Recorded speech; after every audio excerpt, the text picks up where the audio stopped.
Welcome, Brother Seven. Wholeness, brother. It's amazing to be on. This is an incredible time. Like, I'm so glad I had the opportunity to be able to get on this show and really to transmit this message. I really can see that there's some powerful words, some powerful implementations that are going to be made today, not only for myself but also for the listeners. I would like the listeners to know, this is a real-time documentation of a massive spiritual journey. And all I'm doing is sharing that journey. But there's a lot that's very synchronistic about the times that we meet.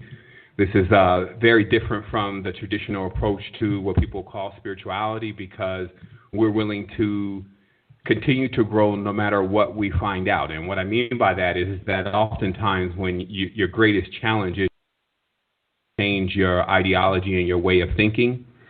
And, I was raised in a way that allowed me to know that if you're not getting the same results from whatever you're doing, then you need to make some drastic changes. So I always look for those changes.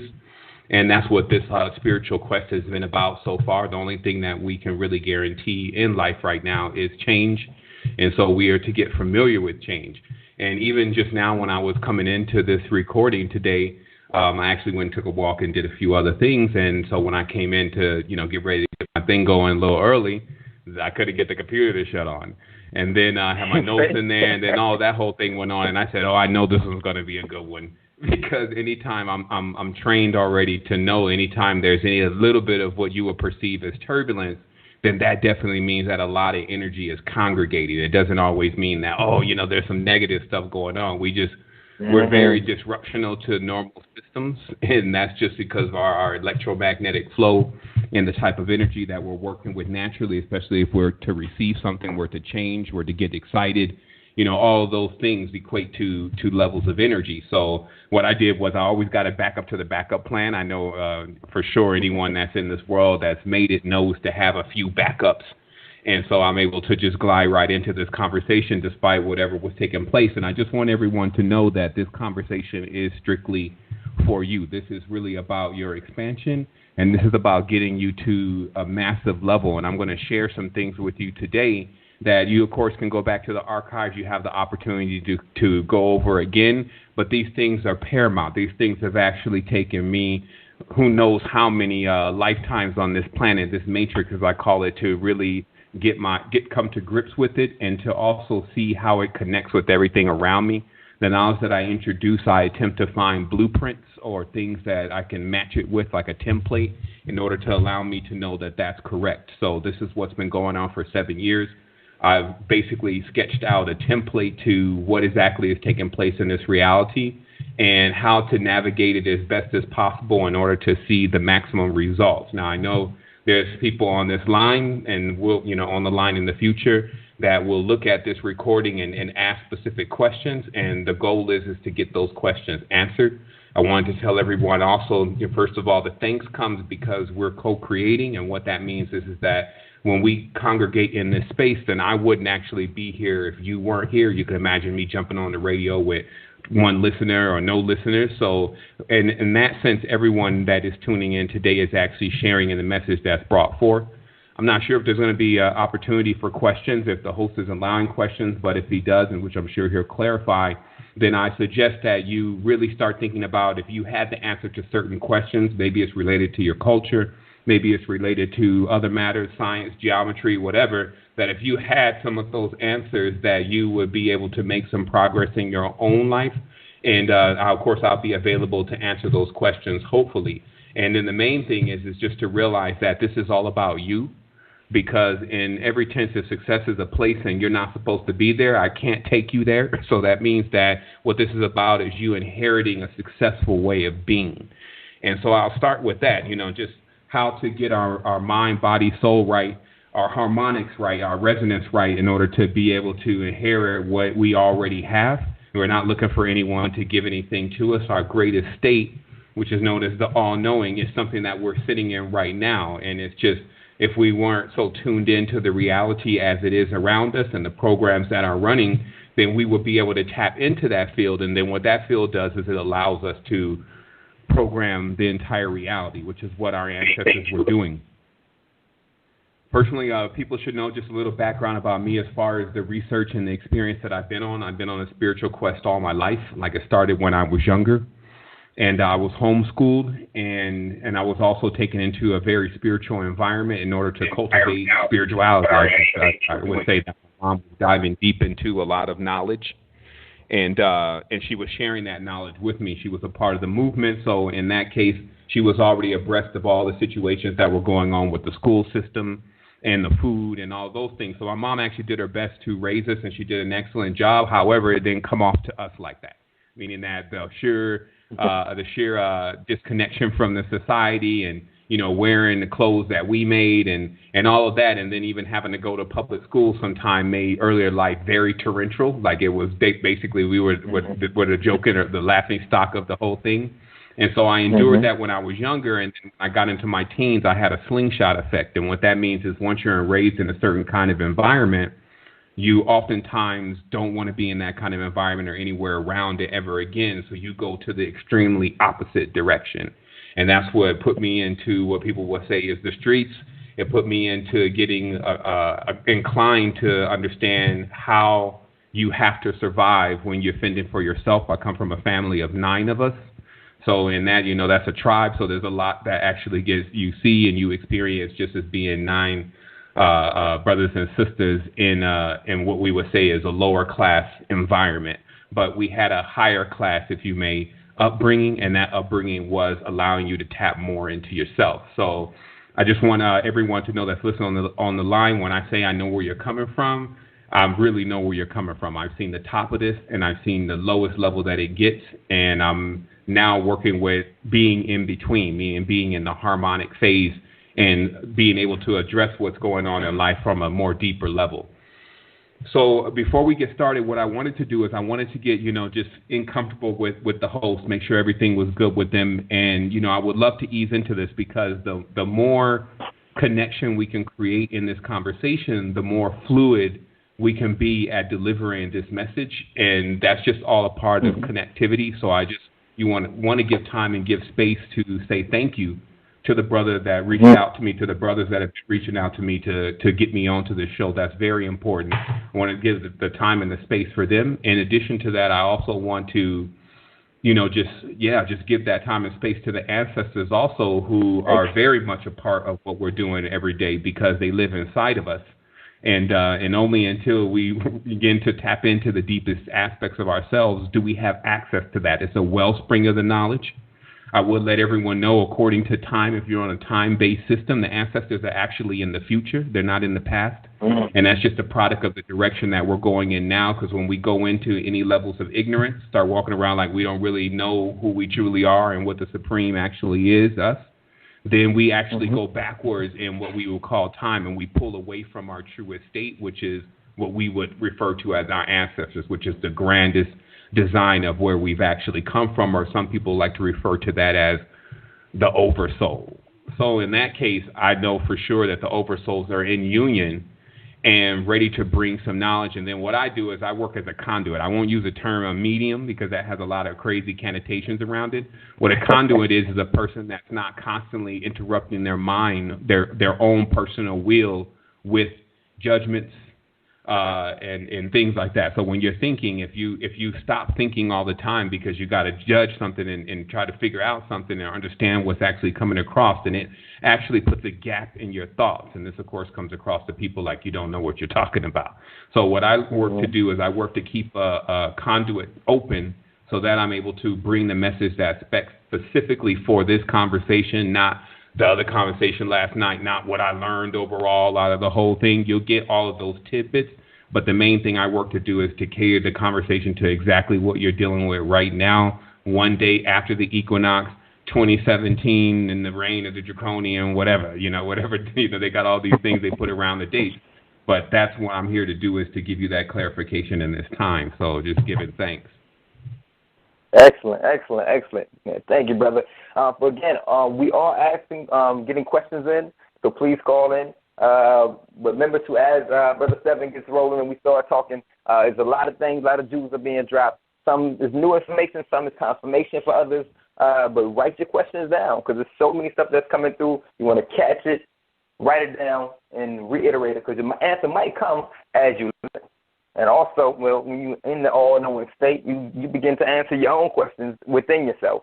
So just take your time, relax, absorb the information that's come in, write it down. Like I said, you can look it up and go back into the archives, check these things out, do your own research. It's beautiful. Today, the topic is starting, I believe, and then it will evolve into so much and give you the wholeness and the totality of it. But something that connects us all is sleep. Everyone sleeps. So everyone dreams. Everyone has different dreams. So beginning to interpret those dreams, understand what those mean to you. And at the end of the day, you're the only one who can interpret the dream that your subconscious gave to you. So we're tapping into the subconscious reality and blasting off into the merging of them. And we'll let Brother Seven steer us through the rest of it. Thank you, Brother Seven. And I'll just chime in for sure of what the brother is saying, that everyone dreams, and this is what makes this really important, this conversation that we're going to have today, because there's many things that I can do that I've adjusted my body to do over, let's say, this 10-year period of really going strong at, making those adjustments, learning how to breathe and learning how to intense control the dream, which is something that I was doing when I was a little kid. And then a lot of different other things that you can train your body to do. But see, the thing is with that is if I say, hey, I have this keen ability to be able to move objects, let's say that, then you're obviously going to say, well, first of all, I need to see that because I need some kind of confirmation of that. And then if I do see that, now I got to know, how do I do it? And that's the thing about, if somebody's claiming that they can do certain things. However, in this conversation we're going to have today, we're staying central to things that everyone can do. And one of those things is dreaming. I've never met a person that hasn't dreamed at least one time. And so that's what makes this so powerful, is that this power that I'm talking about, which is clearly mystical. So mystical that we've just kind of written it off as, just a part of something normal, even though every night we go into these crazy dreams and, we do these crazy things, or, it's just a strict contrast to what we're experiencing in normal reality. We can go into different realms and planes. There's certain things in there that just don't make sense at all. But the truth is that all of us can do it. So that puts us into a power that every single person has the ability to actually use. And the interesting thing is that instead of actually leading off with dreams today, one of the main things that I realized had to come before that was to understand programming. And, programming, it takes place on all kinds of levels. And so I have to start with that because that lets everyone know a little bit more about the purpose of dreams and what you can do in the dream. So the first question that I'll present is an answer is, what is the matrix, and more specifically, what is the code to the matrix? Because those that know me know I wrote a book about 4 or 5 years ago, actually now 6 years ago, time is moving, and it was called The Code to the Matrix. And that book was more or less a crystal skull. Like, I was one of those guys in the world where I had got to the top of the hustle, as they will call it, just the overall entrepreneurial grind of how to get yourself into the numbers that really matter. And I was in one of those pursuits and actually doing real well at it when all of a sudden I went through a very vivid spiritual experience that lasted about 2 weeks in Atlanta. And after that point, it was really easy for me to liquidate my little quasi-empire and to make my way to someplace else, which is why I came to Costa Rica. And in that whole process of what I experienced in that 2-week period, I began to document that process at the more towards the, I can't even say the end because I'm still on it now, but at a certain point, I was looking for kind of like an exit of dealing with the knowledge, and I was just ready to transcend into the next plane, which I had already seen different planes, so I wasn't doubting at all that there was another plane. I was just trying to figure out how I was going to get there and how would that look to everyone else. Like, would I just die or whatever? And then after I even got to a point where I didn't even care about that because I had completely isolated myself from other people. And I had kept going with what I had experienced and didn't allow anything around me to jar my idea of an understanding of what exactly I had experienced. So in that 2-week period, if people want to say anything about God, well, I met the God and I met quite a few different things within myself. And I was able to actually utilize the powers of what they would say is the chakra system, but I didn't even know what a chakra center was. And having it all turned on at one time for that 2 weeks gave me a very vivid encounter of what this reality really exists with behind the curtain. I'll say it like that. And that's the information that I sought to get off my chest and get into this book so I can just pass on. Meaning I felt that holding the information that I had come across in that 2 week period, which was a code to the English language, but some deeper revelations about what I felt like the entities that surrounded many of the traditions were, or religious traditions were really about, especially the modern ones. And just me venting as a person who had discovered, again, vividly, that everything that I thought was a certain way wasn't that way. So I was kind of reeling off of that because I also, in many senses, I had just come off of a very loaded lifestyle, if you may. So when me getting the big bomb dropped on me, it was similar to like a giant that falls. It's like you work your way up really high, and then all of a sudden you realize you got to come back down because everything that you know is not correct and is false. So I went through that shattering of what people would say is the ego, and in that process, because he couldn't stand even a few days of what I was experiencing with this spiritual process. So what this took me to is this took me to this point where I wanted to put the information that I discovered into the book, again, so I could move on. So it was like the crystal skull. So I wrote this book called The Code to the Matrix, and of course I gave it away for free because I was already straight financially, and again, I had higher endeavors. But because I gave it away for free, it actually went viral. That it started passing across the internet, and then all of a sudden people were reading this book, and then I left my information in the back of the book. And then next thing you know, I was creating a website, and I was helping people get through a lot of different things of what they were also agreeing that they had either experienced a part of or that they had even went further. So my last 7 years of my life has been dedicated to that. And also what I've done is instead of getting kind of stifled by my peer group, I've kept going. Like I keep studying, I kept applying, because application to me is the big thing. I've studied infinitely when it comes to the knowledge. I've read about 15 or 20,000 books through a method that I have of actually getting a lot of information into the system when it's written down or in books. And through that process and going through archive.org, I went through a lot of the primary cultures of the world, Kemetan, Sumerian, you name it. And it was like breadcrumbs. Certain things kept leading to other things. I started learning different keywords, which are names and things that are generally not commonly spoke on the dimension. And so when you find something, let's say, with that name attached to it, it's always going to have a heavy level of knowledge attached to it because that's the only stuff that even mentions those names. So basically what I had begun to uncover was a trail of our existence, and it was just quite fascinating. So the beginning is the code to the matrix, though. So when you're reading that book, you know, you'll still hear a lot of what we go through inside, the pain, the struggle, et cetera, and the intelligence, the beauty. But then you also have to realize that the book was written 6 years ago when I'm just coming off of experience that was very vivid and very strong. So since then, what I was presented with just the other day to myself is I said, you know, what is the code to the matrix? And that's kind of crazy to ask that question now because I wrote a book called that. So I had to ask myself, you know, what did that mean to me then? And actually what it meant to me then was just like kind of like the movie depicted it, that there were some agents, some bad guys, whatever. They wanted these codes, and then once they could get these codes, they would overthrow everything and everyone. They would snuff out the last group of people that knew.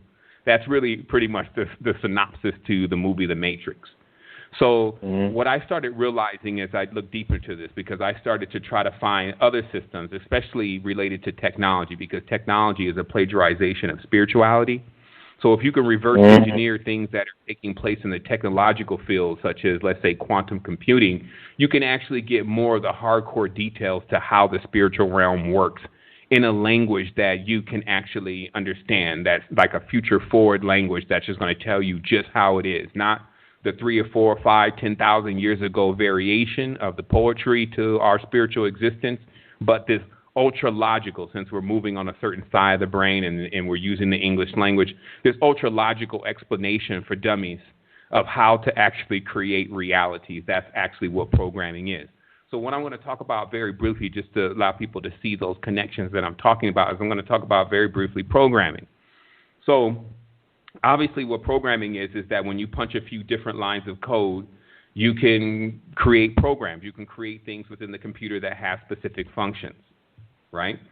So this is very akin to the reality because obviously there's a lot of stuff here that has different functions, from different people getting their own characters to animals to dogs to plants to clouds, that every single thing that we see here has a specific function. So in certain tenses, we could say, okay, well, that's a program running. So what happens in programming first is that you need to know the language. And not all languages do the same thing. So I'm giving a person programming 101. So if you wanted to program, let's say, a floppy drive, you wanted to program a modem, then you would use a language called C++ because that's what the language is used for. If you want to do something with web browsers, then you would need to learn PHP because that's what that language is used for. So you would never use C++ per se to program a web browser. And the reason why this becomes important is the same reason why you would never use Word to try to edit some pictures. You would never use like a tax program like QuickBooks to try to write your own personal story. Those programs are not for that. So the reason why I'm giving you an idea of what's going on from this level is just to understand that, see, we speak a certain programming language now, predominantly English. And this language only gives you certain access to the system because, see, that's how these languages work. Certain languages are written to give you higher levels of access to the computer world. And the reason why this is important is because if you look at your life today, and then if we're speaking in this, let's say, English, that's the language we're communicating in, it has only a low level of access to the system. So some people say, well, what are you talking about? What do you mean by access to the system? So there's this thing that in computer programming that's called an API integration. And what this is that there's obviously these mega codes out there that are worth millions and billions of dollars, like let's say how Facebook runs itself. Programs like Word, programs like Skype. Now, you can never actually see the code that they're using to write those programs. That's called like the secret sauce. But what you can do is you could use this API integration to connect yourself to, or your platform to their platform at a certain point. And that point is called API. So this point doesn't allow you to actually see what's going on in the back room, but what it allows you to do is use certain features of their program. So, for instance, if I wrote a code and it said, well, give me Jason's last post every time he posts on Facebook, I could create an API that does that. It just keeps checking Facebook, checks your page, and then it checks your post, and then it updates me every time you make a post. So what it's connecting through is called API. Now, how this connects in with the reality is that means that if you're speaking a limited language, then you literally have to realize that you're only plugging into what they want you to plug into the reality. Because that's the language, that's how the language or the code is designed. And that the ancient codes, let's say hieroglyphs, let's say Futhark rune, let's say Tamil, the ancient codes actually have access to a greater level of the system or program. Now, the reason why I refer to this as a program, which could be offensive to certain people, because if you were to start referring to their reality as a program, then they're like, well, brother, maybe you're living in a program, but I'm living in a real reality, okay? And this is where sometimes the mind goes into conflict, mind goes into battle. But the truth is that nature actually is a program, and that program is written on a code that we'll just call Ma'at. Now, Ma'at is where we get our term math from, okay? So the math is, that's what I say, Ma'at is what's definite. Ma'at is what will always be. So the speed of sound, the temperature that water freezes, all those different things, those facts, as we love to say, that is Ma'at. So math actually was our language, you know, if we want to do what belongs to me, what belongs to them, whatever. But I just find melanin dominant people have a tendency to reject mathematics as if it's like a language of the other species, you know, and this is, I'm just trying to use the loose term here, it's the language of that. But that's actually Ma'at, because that's facts. So the code then, let's talk about just nature, the code behind the scenes. And you can see this if you go on what they would say is a spiritual or shamanistic journey. What you start seeing as you start vibrating into the higher frequencies is you start seeing these geometric codes. And what those geometric codes are used for is to create the reality around you. And just as if you look, let's say, on a text document of a code that runs Skype, and you're looking at just all these weird characters, and you're wondering, well, how does this code translate to the program that I'm actually using? And so just how that could be a little bit hazy is the same way it's hazy for us to understand, well, how can tones and vibrations actually end up creating the reality that's around us? So when I'm driving into here is first understanding that when I read some of the deepest levels of the ancient books, so some people are always asking, well, where'd you get this knowledge from, brother? Well, if we have been doing our proper research, then we would have realized that for at least the last 200 years, what was unearthed in places like Kemet and places like Samaria were well documented in certain societies that had set aside funds for that. So the Archaeological Society of Britain ran an entire project on what was going on in Saqqara, what was going on in many of the pyramidal structures.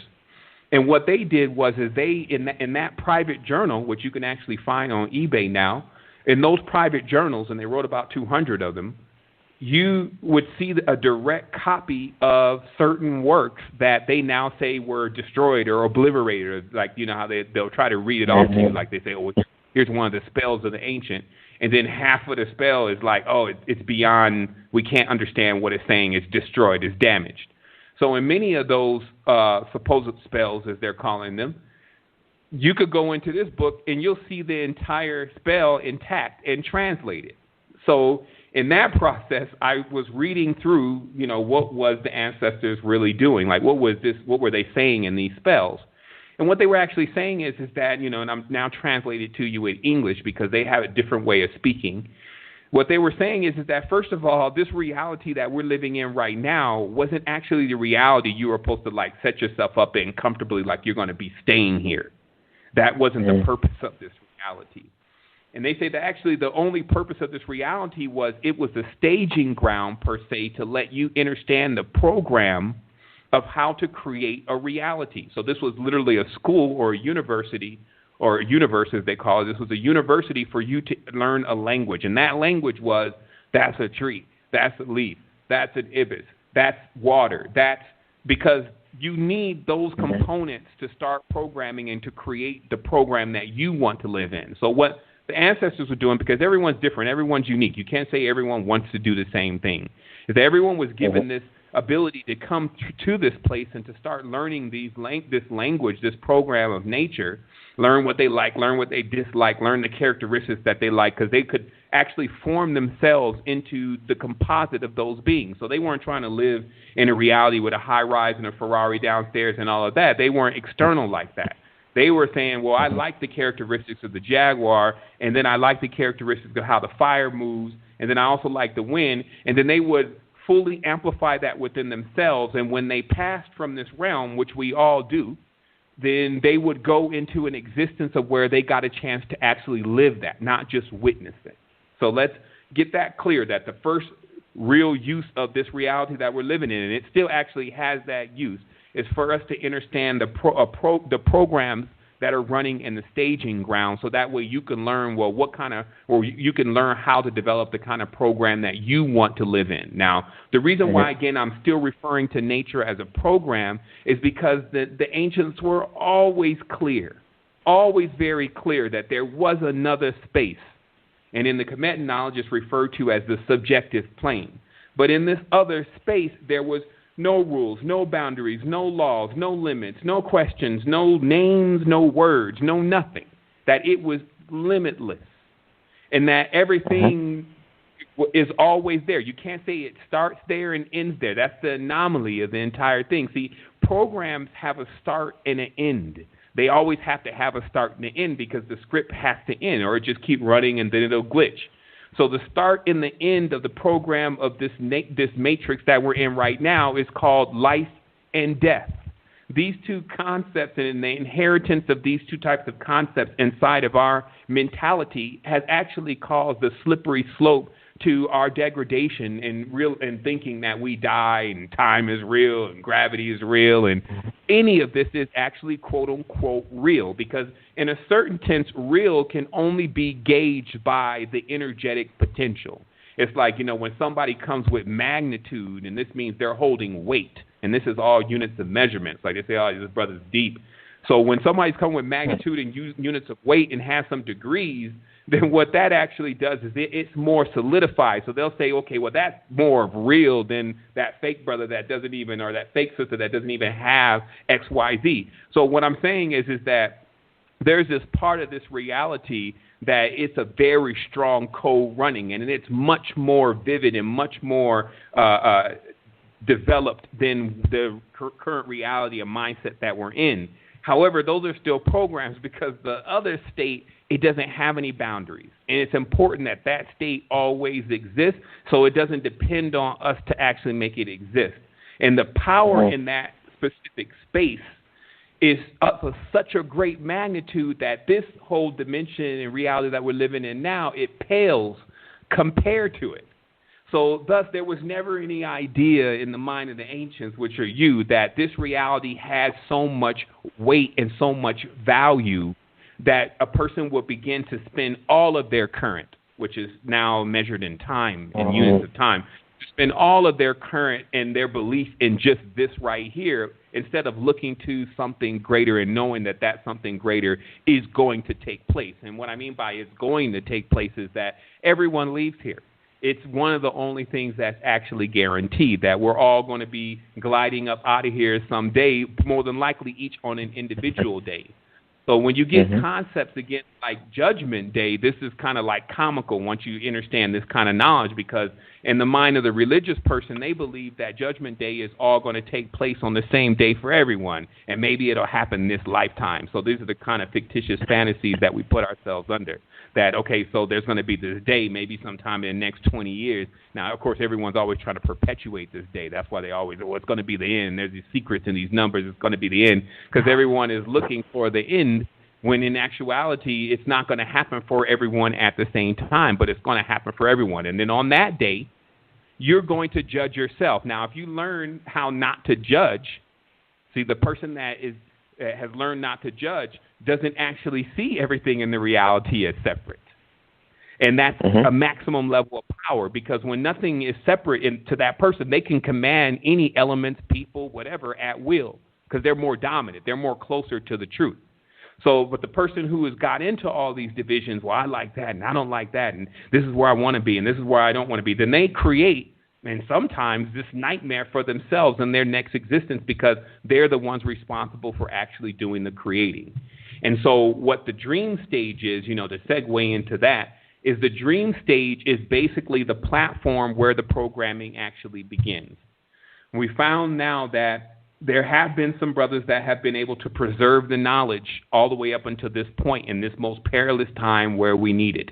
And those are the Toltec brothers that, as you know, that anytime you see any kind of pyramidal structures and any kind of mathematics encoded in anything, it's all coming from the same school. However, many of those schools have been, they're still active on other realms, but as far as the plane that we're dealing in, they're basically been desolated. And one of the last ones to be desolated was the ones that we see over in Mexico and Central America. So we do still have a tradition and a culture still running through those cultures, and they call that the Noggle, but running through those cultures about the explanation of the full potential of what you can do in the dream realm. However, the first part of that knowledge actually begins to explain to you how you've basically done the Narcissus. So, of course, Narcissus' tale, the first reflection that a person has ever seen has more than likely been in some water. There was no mirrors back when we all just came into the realm. And what happened is in the process, and this is the story that encapsulates it, in the process of us looking in the mirror, then we fell into it and we drowned or we died, okay? And what's being referred to here, if you decode it, is that sheer idea of getting up every single morning and looking at that person that you see in the mirror every morning and believing that that's the limitations of who you are, has created a phenomenon to where you go and you jump into the dream, and even though you most of the time never see who's actually behind those hands and those eyes, you just assume that it's you, that same person that's in the mirror. And then what this does is it locks you in time. That it actually closes the loop of this process of you believing that you're this particular being, confirming it to yourself in this reflection device, which we call the mirror, and then going into the dream world where you do your programming. Remember, the dream world is superior to this world. The dream world, you're 4 times stronger in the dream world than you are in this world. So you can create things in the dream world that actually come to pass here. But it's also on an autopilot, running on a level of our senses that's very similar to if you hear some tire screeching, your ears are going to pick up on that and move you out of the way before you even can think, is that a car behind me, and should I move out of the way? So we have an instinctual network that moves so fast, it pretty much determines 60 to 70% of what we do, what we believe, and what we see around us, and it does that on autopilot. And until you can actually begin to hack that, which is the lucid dreamer, then you can't actually control a bulk of what is taking place in the reality. So what I'm saying is that what was discovered is that when you start thinking that this person that you're seeing in the dream is you here, you close a loop in time to where you keep coming back, per se, with this particular identity. And because that loop goes on infinitely, you will never get out of here. You will never get out of the matrix until you break that cycle. And so what their knowledge talked about was how to break that cycle, how to nullify the character that you have created on this realm and also other realms. And a part of that process is actually learning how to dissolve yourself in the mirror, in this mirror in the tenses of obsidian, because it attracts versus repels, right? Or the regular mirrors, they reflect. The obsidian mirror, it absorbs. So let's say, for instance, nullifying your character there's this process that you can go through, and I'm not going to get deeply into the techniques. I will reveal the books that will give you the techniques. But in this process, you do a simple exercise of looking at yourself in this mirror, and there's a certain way that you cross your eyes, which connects both sides of your brain. And over a process of just focusing on that, you basically disappear. Now, this doesn't mean that you disappear in this reality. What this means is you start gaining the ability to actually, for your own self, disappear your character. And then the next phase is that you do these exercises of basically looking into the mirror with a mask on. And this is more than likely the reason why you've seen so many masks in the indigenous cultures besides dancing, because what the mask does when you look at yourself in the mirror with the mask on is you start basically hacking your brain and your consciousness to start disassociating the person that you believe is yourself as this character, the human version of you. And instead, you start seeing yourself as the mask.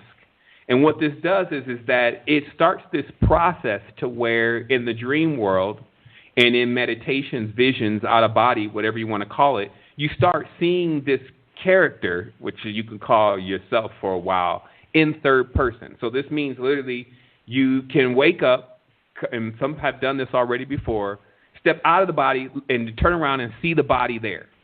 Okay? And this will actually begin to allow you to know, maybe I'm not just that body laying there on the bed. So this actually starts even happening in the dream world. Instead of you seeing yourself as this, behind the hands of this character, you start seeing who that actual character is. And then you'll start noticing something strange. You'll start noticing that you actually are other characters acting out in the dream, that you're actually even certain friends that you have a connection with in the reality, and that oftentimes some of the dreams and things that you're actually experiencing more of what's going on with them and what's happening with their timeline. And the reason for this is because when you don't know how to control your energetic field and the energetic field that's around you, of course, most people around you don't know how to control theirs either. So what this actually creates is it creates like a huge chaotic energy field to where you have other people's thoughts, other people's ideas, ambitions, other timelines that they're actually living on, intersecting into yours. And just as you still only spend a little bit of time in the mirror, most people will only remember a certain small part of their dream, and they actually won't be able to connect the dream and how it connects into this reality. So this is the knowledge that we're going to be talking about today. We're going to be talking about how to get in control of self and what self actually is. And we've talked about the height of this, which is the all-knowing state. So that would mean that the only other thing that exists is asking questions and trying to figure out more knowledge and information. And to me, this is known as the realm of thought, which is, of course, where we get our word thought from. Like all these words, math, now we got thought. So now what thought is, obviously in the Kemetic tradition, is the father of languages, the father of basically rules, guidelines, structures, everything that you can think of as far as programming is needed in the matrix is actually embodied in an entity known as thought that comes out as our word thought. And the reason for this is because there's only one thing that's different than knowing everything: thinking. What thinking is literally admittance that you don't know. So what happens is that, let's say, for instance, if I go into the kitchen and I say, "Where's the napkins?" That means I don't know where the napkins are. I'm asking you. So this is the same thing as if you say, well, where do I come from, or who are my ancestors, or if you're even reading about your ancestors, you're admitting subconsciously that you don't know about your ancestors. So this is a cycle also that we can actually get caught up in, because we can already read everything that we need to know about the ancestors and confirm that we come from that lineage. But then there's still this disassociation where we don't actually begin to live like we're the ancestors. We still keep trying to find more books about the ancestors, keep trying to get more information about the ancestors. And what this literally is saying is, well, I don't really know the ancestors yet, so I still need to keep researching. So this product of thought is a big part of how the matrix that we're living in operates, because what thought does is it leaves a quest or a question in front of you. Now, of course, thoughts are very connected to questions. And then, of course, any time that a person has a thought, they always have a question. And what that question is generally termed as is actually the quest, the reason for our existence. So we start to run around the realm, basically, thinking about all the time why we really exist. We get sidetracked very easy to the bigger idea of why we exist, the bigger potential, and then we get lost in all the little sub-programs that are running in the matrix that attempt to just infuse more and more of an idea of the being that you're living at the being that you're living at here as now is the end-all, finish-all to who you are, and you're to do all the building and all the creating onto that character, which is also going to die. So then all that information, all that knowledge, and everything that you've learned will actually be useless. So this is the product that we're living in. So no wonder then why there's so much disruption in the reality. No wonder then why it's very difficult for a person to even gain their sea legs here, if you may, and actually get stable enough to actually create a structure and begin to create their own reality, and even have time to do this. Because remember, even if you're on the phone right now and you're listening to this, this means some kind of extreme luxury has been bestowed on you. Because most of the people, still 90% of the world, doesn't actually have time to go through tearing down the cultural structure of their country. Now, let me explain that. See, of course, like let's say, for instance, when the United States was developed, they know that a fundamental part of culture, beyond the games, is to have a religion or a structure, right? A religious structure, a belief system, a higher power. And, of course, they've learned that from all the other cultures that exist. So, of course, that's how Christianity was created. It was created as a hodgepodge of predominantly Brahmic traditions. That's who Abraham is. He's a Brahm. His wife, Sarah, who's Saraswati. And Kemetan traditions when it comes to the New Testament about Horus and his mother. So we already know that now. That is all out of the bag. But we have to realize a key thing that happened, which was, of course, that the God did not come out black. The God came out white. And there's a reason for this, because how can slaves worship a God that looks like them and still believe that they're supposed to be less than the man that's mastering over them? It wouldn't make any sense. So the whole slavery thing wouldn't even work. But even deeper, if we look into it, the Greek culture did the same thing. They stylized, in fact, all of their entire pantheon off of the Kemetan pantheon, but they weren't going to bring in the black gods because they're Greeks. So they brought in Greek gods. So what I'm trying to get people to see here is that in every culture, whether you want to say it's right or wrong, it is A person will take the most popular spiritual story, which is actually written in nature, and then they'll stylize it in the version of their culture, in the color of their people, and that's how you have to introduce into a program a spiritual structure. You see, so this is called this is the building in a reality. So if you're in a reality and that's happened to you, and then you're sitting in someone else's culture, someone else's tradition, you would have to come snap to it right away and realize, well, of course, they wouldn't have stylized the God as the same color as me if I wasn't supposed to be the central character in the theme. So then this really makes it common sense for you to go back and to research, well, you know, where did I really start from? Not where did everything else start from? Let me go ahead and track down. This is what then is called, let me track down the code to the matrix. Meaning, let me track down how this thing is constructed and what program is being used. Because when I know that, I will be able to control my reality. Now, some people say, I'll be able to control the entire reality, as in they'll go into this megalomania. Now I'll be able to get my enemies back and all this kind of, get my crown back, and then they're going to die. I'm going to obliterate them. I'm going to smoke them. I'm going to give them gas to drink and lava and, you know, exact retribution upon their face. And all of this, and all of that actually is created within the glitches in our own mind. Now, let me explain what the glitches are now. Of course, we all have our own programming zone. But see, what happens is when there's a solid program, which Earth is, Gaia, Ma'at, etc., is a solid program, it's known as an anchor in the chasm. It actually they call it the rock. And this means that in the realm of chaos and nothingness, which is the subjective plane, there's this stable point that we're actually calling Earth, or this reality, and it can host your projections. It can give you a moment and slow down all the frequencies for you so that you have an opportunity to do what we call grow, build, create your own thing. So what Earth, again, is Earth has a code within it that if we learn it, then we understand everything about how to create physical realities around us. And then what it also gives you the power to do is it gives you the power to begin to build your world in the dream. Like basically every time that you go to sleep, you go right back to the same world that you left off last time you woke up and at the same point that you left off. And then you're able to keep building that world. And then when you leave here, because there's no such thing as time, so you'll leave right on time. As soon as your world is completely built, you'll go slide right into that world. Now, the reason why that I bring this up is because most people in their dreams, the dream is actually a broken program. It's a glitching program. And what I mean by that is there's integers inside of that dream that don't make sense, like you dying in the dream, like you getting hurt in the dream, or water on the ceiling in the dream. Basically, certain mechanics in the dream that don't make it work, allow it to glitch. And so a good idea of a glitch and why this matrix that we're living in has been fully tried and tested is actually if a person came into this realm flying. This is how you'll know that this entire code has already been tried and tested. There's nothing new under the sun. If one person comes here flying, it's going to change the reality for everyone here.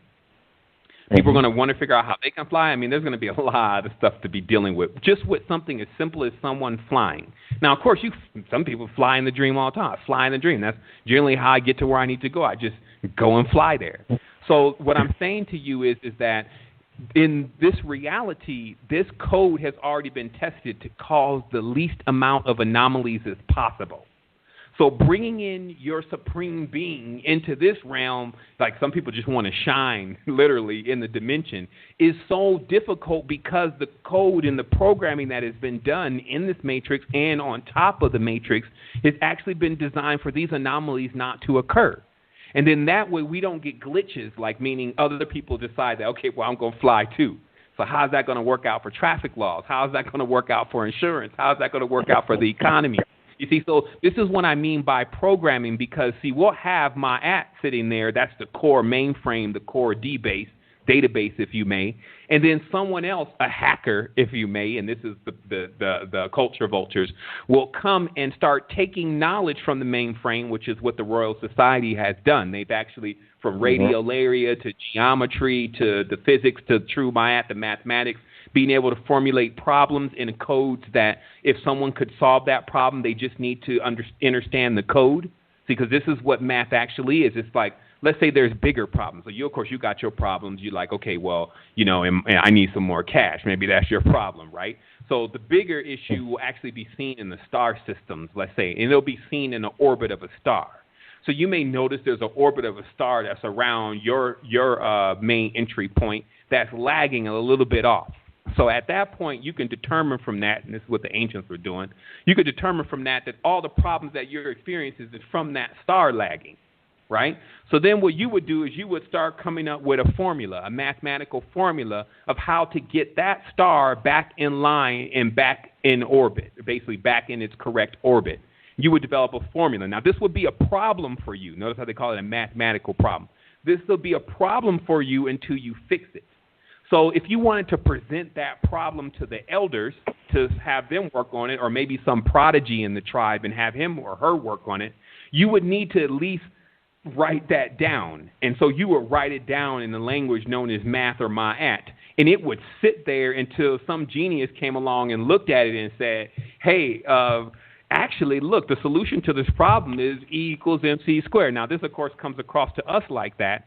But when it comes across now to the Royal Society and the ones who want to run this sub-program that is going on right now, which I call the fake matrix, is when one of our intelligent beings, which you see a lot of them come out of India, a lot of them come out of anywhere, when our intelligent beings take those mathematical equations that they presented in that occult language. Math is an occult language. When you get into trigonometry physics, you know it's occult because you don't understand it. You're looking at the squiggly line and like, yo, that is not for me. So what happens is that when someone knows how to read that occult code and then answer the problem that is presented in that occult code, now this is what happens. That person says, oh, shoot, I solved the problem. They say, you sure did. They pat him on the back, and they may even give him a Nobel Peace Prize. Now, but he doesn't know what he solved. And what he's actually solved is a much more massive thing that's going on, maybe with the parallax of a star, that may take them out of power. You see what I mean? So this means that when you have a system that is subdivided and subdivided in its languages, it often has the citizens that are inside of that system doing things that are actually only benefiting the hackers of the system by allowing our knowledge, our power, and our energy, our ancestry, etc., to be harnessed to allow their dreams and prosperity and visions and futures to become reality. So what this would be like then, because if you realize what just went on, now there was some knowledge that, just kind of came out for a moment and then nobody knew how to take it because they've been in so much judgment. Meaning that sometimes when, let's say, a quote-unquote a white person comes with some knowledge to, let's say, a melanin-dominant person, he don't know what he's talking about and then just completely blow by. And the truth is that there's no such thing as colors. So this one guy, he starts coming into this knowledge from the government about this stuff called black goo.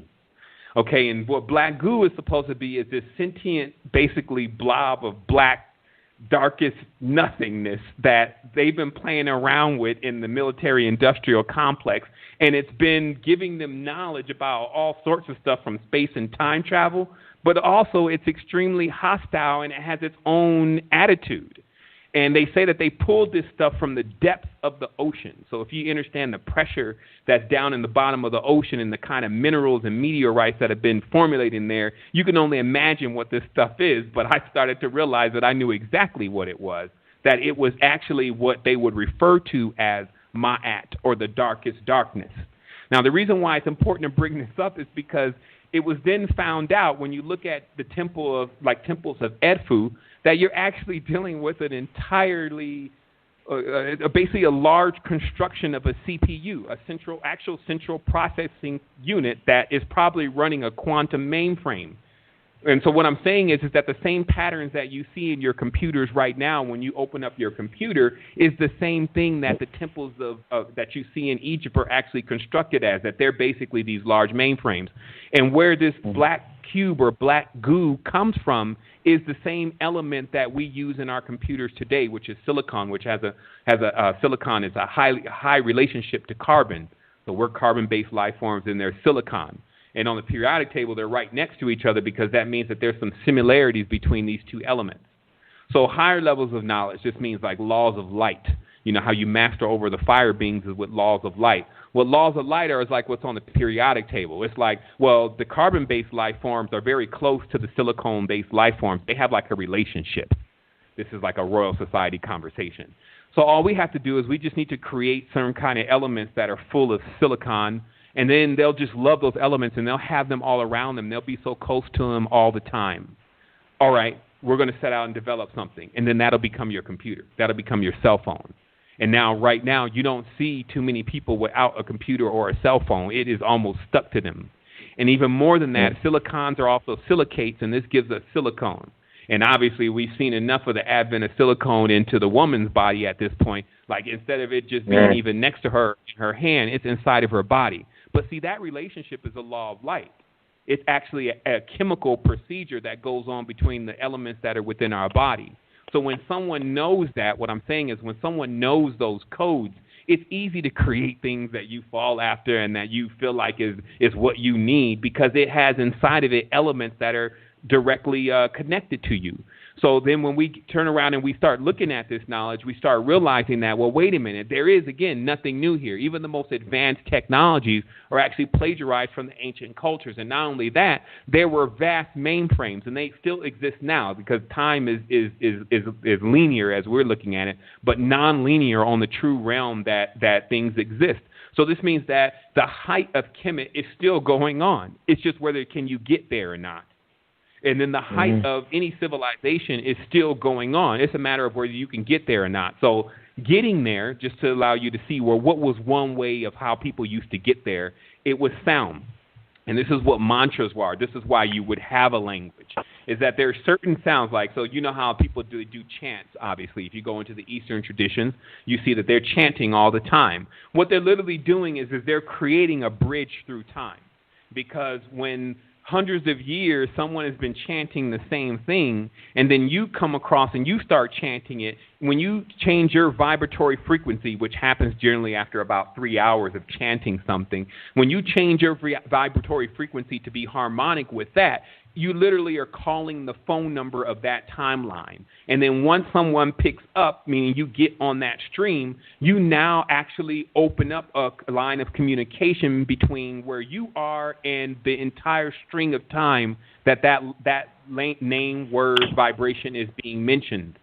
So this is, again, the importance of actually having, and I'm not saying, if you don't have it, you're doomed, but you already know it, the importance of having the ancient code and knowing the ancient code and being connected to the ancient code, because it's always going to be for you an anchor in the chasm. It's always going to be for you a way that you can retrieve yourself out of these projections. Now, if someone wants to demystify this entire thing and say, okay, well, what are we really talking about here? If you notice in the Kabbalah and many of the traditions, they talk about how the monad, which is supposed to be the chief god, not a male, but we'll give it to him for that. Okay, so the chief god, whatever, the monad, splits itself into a duad, and then meaning it actually divides itself.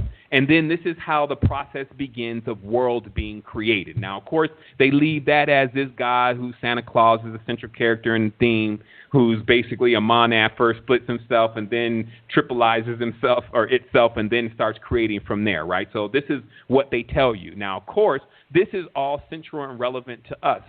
So when you try to decode that and say, well, how does that relate to me? It relates to you as such. Notice how if you're talking to yourself in your mind, who's listening? Meaning that if that's you talking, then who is listening? So, of course, some people will try to go too deep into it, where that's shaitan. Or, they'll go into, that's this other being, and, maybe that's the mind itself. And, they'll go into this whole thing. But, see, I like to diffuse all of any kind of blame on something else by just saying all is self, because it truly is. And the longer that it takes us to figure that out is as long as we'll be here. So the truth is that we know how to talk to ourselves and answer. And this is important to realize, because that means that, so what they're saying is that, so when you were in this all-perfected state, there could be actually nothing greater than where you were, then there was a thought, that old ibis, that maybe there was something better than this. Maybe there is another place, right? And how that's, encased in the Judaistic tradition is, of course, with the whole Lucifer idea of creating another being, and then God supposedly tell Lucifer, well, the whole thing is perfect, Lucifer, so the only thing that you're actually going to create is something imperfect.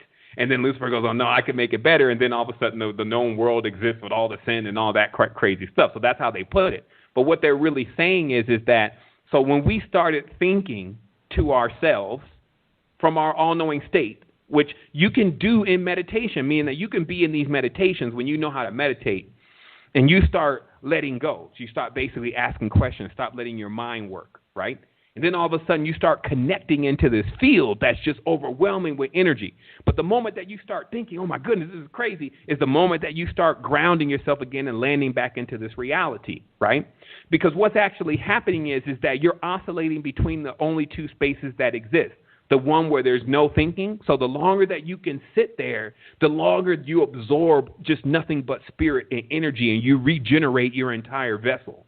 But the moment that you start thinking, man, did I just see something? Or, man, I wonder if I'm doing this right. I wonder if I need to go tomorrow and pick up them. So if you don't have a mind that is capable of not using thought, then it is very difficult to enter into this much more grander space.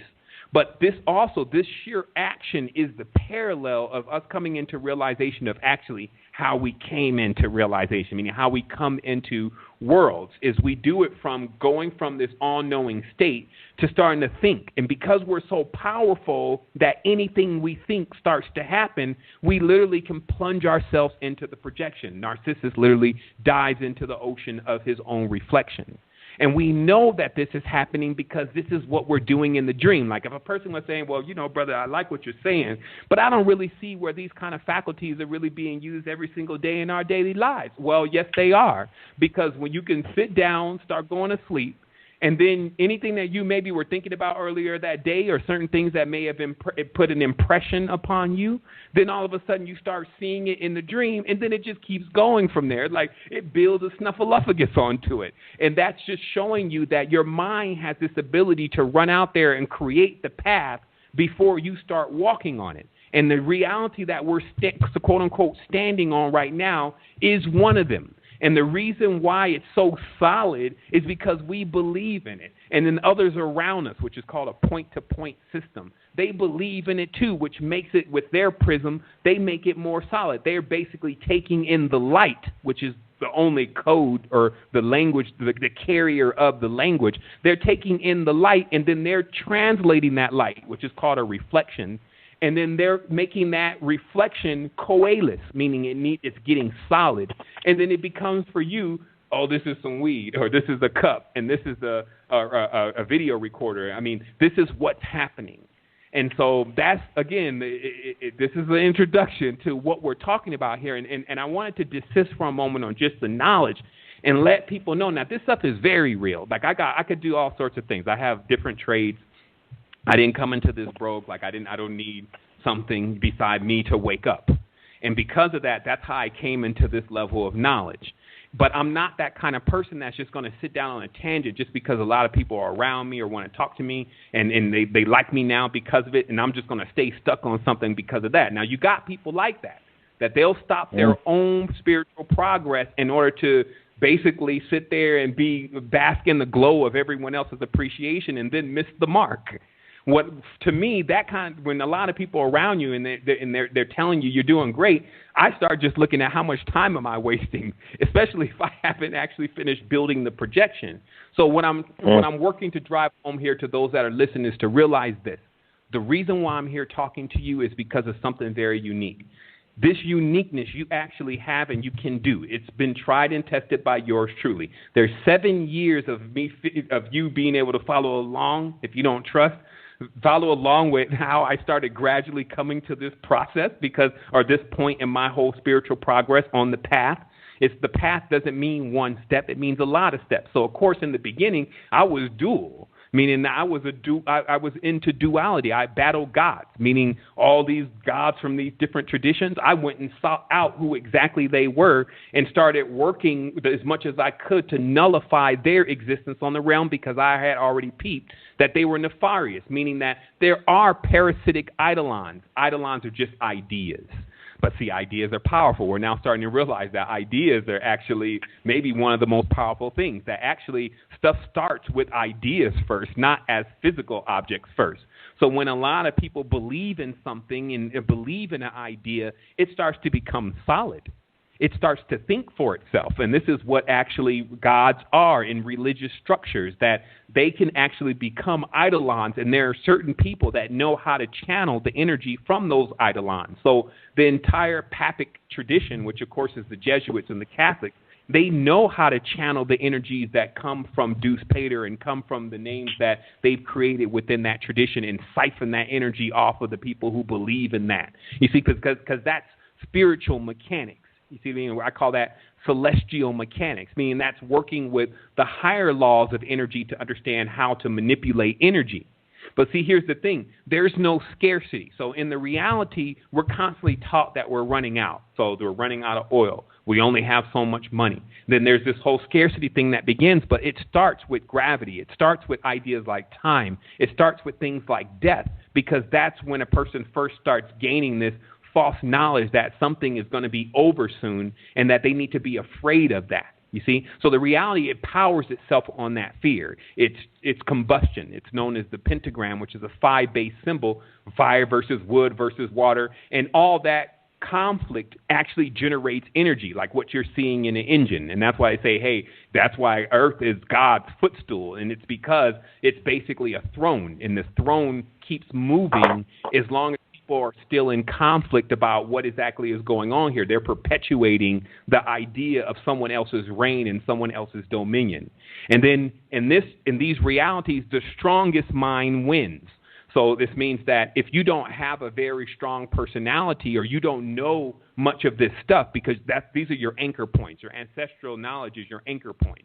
So if you don't have much stability, then when a much stronger mind comes along that can actually project an entire reality around you, this is what immortal Charlemagne and these kind of characters that built the Christian tradition were capable of doing. Alexander the Great, old dual Quarnain, old two-horn. So all these entities were actually just more graduated forms of men. Some of them are chimeras, but they were capable of using their minds to envelop entire tribes. See, there was times, and you can even read it in some of these books from archaeological works, where they would stumble upon a tribe, and the entire tribe was being controlled by one man in the tribe. And they would call him the chief or the leader. They'd be bowing down to him and controlling them, and he would be using this power that he had gained over projections. And, of course, that's known as sorcery. So I wouldn't also tell you that the Kemetic Empire was devoid of that, because it was not. There were certain Nusut-Bitis, pharaohs, that used the power of projection, especially through gold. And that's where alchemy comes in. Again, this is a short tangent, but to understand the relationship between us and gold is to realize that gold is the highest conductor, and it conducts throughout the cosmos. So wherever gold is in the cosmos, it has the same frequency as gold in other places. So what they had done through alchemy, which is alchem, the knowledge of black, basically this is black knowledge is what it's being said, the knowledge that is normally hidden.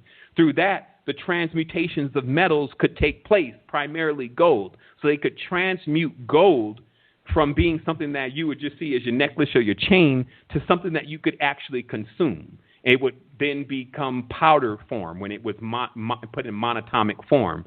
And then once it was put in its original form, which is an atomic structure, when it was ingested, it will put the person into their original form or their atomic structure. And then they would become so infinitely small, they would be also infinitely powerful. Powerful is not big, actually. Powerful is a quirk. It's so small that it passes through the pores of the membranes of realities that people create with their minds, meaning that this way of being makes you so small that you can pass right through the envelope of realities and then see exactly how they're constructed without even being detected, because you're so small. So these are things that, it may be a little bit tangent, so I'm going to desist here for a moment, but just to let the audience know the range of what we're talking about here, meaning that, see, I work for this night and day. I toil for this night and day, because at the end of the day, this is going to be about me. This is going to be about my soul. And the first thing that I can do for everyone else is to do the best that I can for myself. And then once I do the best that I can for myself, since all is self, then I've done the best that I can for everyone else. Now, but if I'm still faking and I'm still waiting on the last judgment from a person who doesn't even know themselves, then I'll just be caught in the same web that they're caught in. And what I mean by that is a lot of times in this reality right now, we're basing everything about who we are on someone else's judgment. And we don't even know ourselves, and they don't know themselves. So how can these judgments actually even be correct? But yet when somebody says, hey, you're ugly, or you're not smart, or you can't do this, then we sit there and we start to believe them. And then this is the buffoonery. That's how the system, because remember, back in the Prussian days, when they started looking at how they can control entire societies, they started realizing that the only system that could really be created that can do something like that, especially with the advent of population growth, would be if the people start policing each other. And so now you have this point-to-point system where you literally have someone confirming to you death, meaning you have people around you trying to build more energy into who you may think that you are, telling you things that are not even true. You know, you have all that going on. And again, stuff is done in a quote-unquote harmless way, meaning people are not doing this necessarily, most aren't, on purpose to hold the other person back. They're just doing it naturally, which makes it far more dangerous because it's like then a beautiful lie. Then you don't even realize what the hell is going on until you're looking up in the face of your own projection, which becomes a nightmare because you're using components to build with that are only components of destruction. So these are the things that we need to think about. We were at that 1 hour mark pretty much more or less. So we can, take a brief moment here to just, digest and, see what the people say, see what the hosts say. Oh yeah, burning like the road runner. There's a fire down the path. We just dropped knowledge. I hope everybody's just picking up some great things from Brother Seven, BOMAR, taking notes. We got some questions about the pop off. Hope they're writing down. Our manager here is working on constructing some of the questions, and we can also take a break.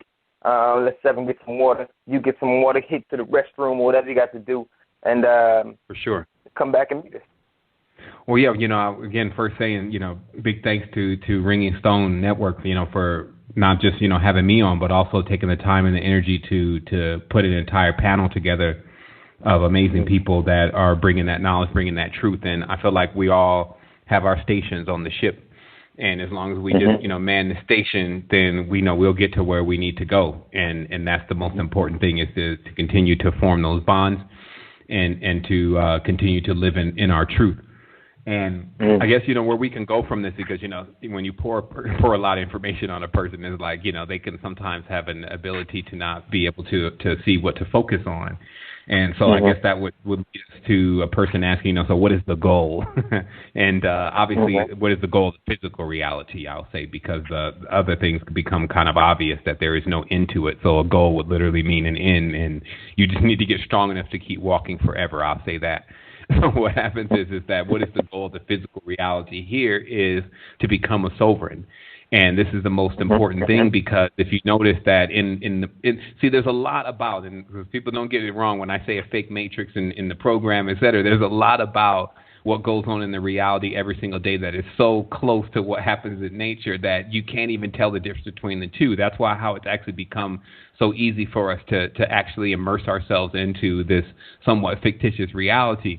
And it's because there are certain laws and principles that exist throughout the cosmos or throughout the what we would call the physical projections. There are concepts that we can actually begin to see exist everywhere. They're like higher laws and higher truths. And one of those higher laws and higher truths is predominantly sovereignty. And sovereignty is about being able to harness and utilize your own power. And the interesting thing is not the power of something else per se, like as if it's external to you. And the interesting thing about this whole thing about power is that sometimes we look at power like throwing electricity from the hand and being able to come right up out of the body and snatch somebody up, or all this different X-Men version of what we've been fed power is. But power is as it is when you turn your plug socket on or your light switch on and the lights come on. That's actually one of the most predominant and most effective forms of power here on the planetary system that often goes overlooked, because that power is actually in the hands of someone else. So actually, true sovereignty really is, in many tenses, on the physical plane, being able to produce your own power. And being able to produce your own power means that you need to be able to get that power going on in the house, get that water running, etc. And that's all by your leave. And so this means that, I had talked to a guy the other day because, there's a big war going on between monetary success and quote-unquote spirituality. And then the truth is that we will have to see that the only way that you can actually get to this sovereignty is financial freedom. And it's a real thing. So this is what I have to say about that. What I've revealed is the beginning of how to actually get yourself unwound from this financial structure. And I'll highlight for a moment what I mean by that. And that's, there's a reason why current and currency are the same word. So currency is obviously money and current is obviously power, right? And so when we use our power, then what's supposed to be returned in that use is what's known as basically our current, our energy. So it's funny because when you get paid, they generally say that's your income, but if you just put work in, it should actually be your outcome. So there's this big part of the reality that's actually manipulating your energy, and it actually starts off with the beliefs. They're like the top feeders. They siphon off the top. They pull energy from areas that you can't see with your physical eyes. So when we send reverence to things that don't reciprocate that reverence to us, don't communicate with us, and don't connect with us on any real true level as we know it, then it actually becomes where we spent our energy on something that did not become a good investment. Okay, so if we look at the terminology again being used, if we overvalue something, and this could be anything in the reality. Some people have overvalued even the people that are closest to them. So to be connected, it doesn't require you to do anything. We're always connected. See, this is where a lot of the misconceptions come in, and then people start pouring their energy into trying to increase a connection that's already there and already established. We would just need to remove all of the misconceptions and the draining of our energy that we're pouring into things that actually don't reward the energy that we put into it. And so just remember, when you overvaluate something, let's say a God per se, because you are the God. So if you're overvaluating a God, what that literally looks like is that you're basically having to pay your broker, because that's what's actually happening, what's known as the evangel. A broker is literally doing the transfer of your energy to that entity, and then how much is bringing back to you. Actually, you know what? Let me just give people the straight up about what's going on. This is called what I would refer to as body brokering, okay? And what this is that, there's a whole world going on slightly out of your visual perspective. If you didn't think so, then why, when you call somebody, you don't see the call coming through the air? So there's a lot of stuff that you can't see. So in that same vein, when you can see, which means you use the unified eye, that's what the third eye is. It puts a HUD over the entire reality that allows you to see what's going on in the spaces between the spaces. So when you do that, you start noticing that there's actually other things around the people that you look at. And when you start searching for the identity of what these other entities are, that would be, of course, you had gained some courage and ability to actually look at other life forms, which are not actually, they don't look like us. They're not on phi. So most people are scared of them. So if they see them, they force themselves not to see them. So what we've done is with our thalamus is we've actually forced ourselves not to see things that are not in phi. And this allows us to not see entities that are from realms that are not based on phi mathematics. Okay, so what happens is that when you're able to see in that spectrum, what you notice is that there's other entities that are actually hanging around a person, and I call these entities the brokers. And what they're doing is just like you eat water and vegetables, they actually need to eat too, and they eat energy. And what they do is they eat energy on the same plane that they're from. So just like when we eat, they say if we eat prana, then we live in the pranayama. This means that if we eat vegetables, fruit, chicken, and these kind of things, we eat that stuff because it's in the realm that we live in, and it's actually an object that we can touch. And we're on a specific spectrum. So if a part of the spectrum. So if we went to the gamma frequency, there would be gamma beings there, and they would be eating gamma things, okay? So it turns out that in far infrared, the same thing. There's other realms that you can't see. Far infrared beings, they eat far infrared energy because they're far infrared beings. Now, far infrared for us is anger. Far infrared for us is anxiety. So if through suggestion, meaning thoughts that appear like they're yours but are actually coming from the other whispering entities, trying to convince you to go and do things that feed them.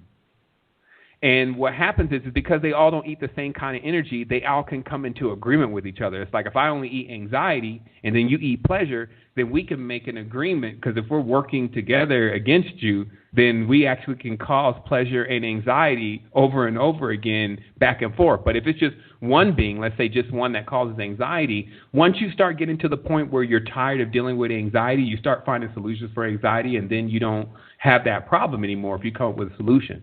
So what I'm telling you is that there's other things that are often around people that incite them to basically spend different kinds of energies in order for them to feed other things that they actually can't see. And this is a serious situation that we're dealing with now in the reality, because now that it's going on, it's rampant. It used to be a little bit less because the ancestors could actually see them, and they would help those that you were looking at transmute themselves from where they got lost on the path. See, because everything is actually on the path. So just like the Quran even talks about, there's a lot of knowledge in all these books. It talks about how you can actually convince jinn to serve Allah. And what they're just basically saying is that you can actually convince disembodied entities to actually figure out how to even get themselves together.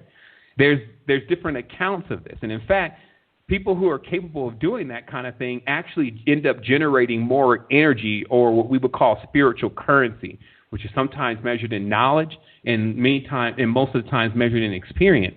They will actually generate more of that than the standard individual.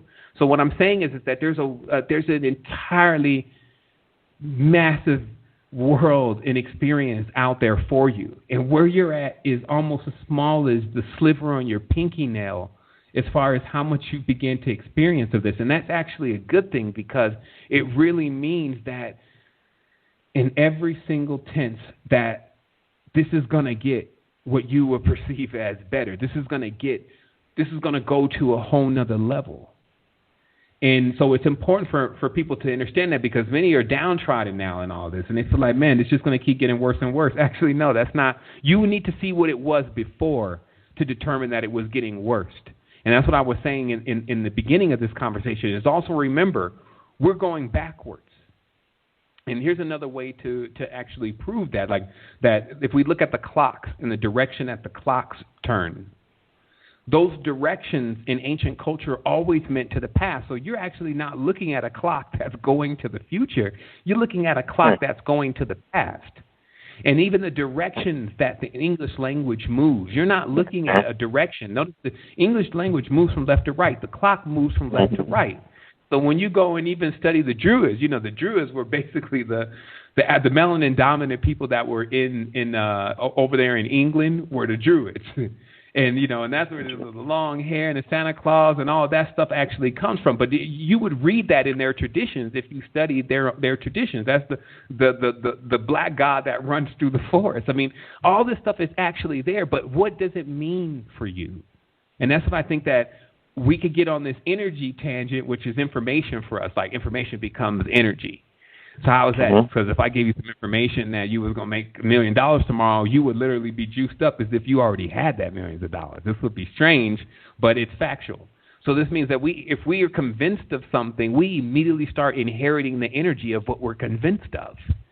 And instead of us actually using that to cause further degradation to our own system, can that power be turned into something that allows us to power ourselves up exponentially? See, but if we're judging ourselves all the time and we're judging others, letting others judge around us, there's only going to be just a complete holdup from doing that. There's going to be, well, I don't want to come out too strong, or I don't want to get people to get the wrong impression of me. And we'll start noticing that actually what the crab in the bucket truly exists with is us judging ourselves against what other people are thinking, and then that's holding us back. Go to the magnitude of who you can be. And how you get there is devaluate, meaning don't let this reality have so much value that you end up broke. Meaning that, and that's when a person has no will, meaning they can't turn. They have no currency or spend, so they can't spend. You see, all these words are the same because there's a real code in the language that's basically saying that. So if you happen to run out of currency because you overvaluated the reality, then inflation will take place. then the energy that you give and who you truly are won't have as much value to you anymore, and then thus it won't have any value to those that are around you. That's why people that have a tendency not to respect other people anymore, because they don't respect themselves, and the overall value of the human being is at an all-time low. So now you can even buy the human being at a very cheap price.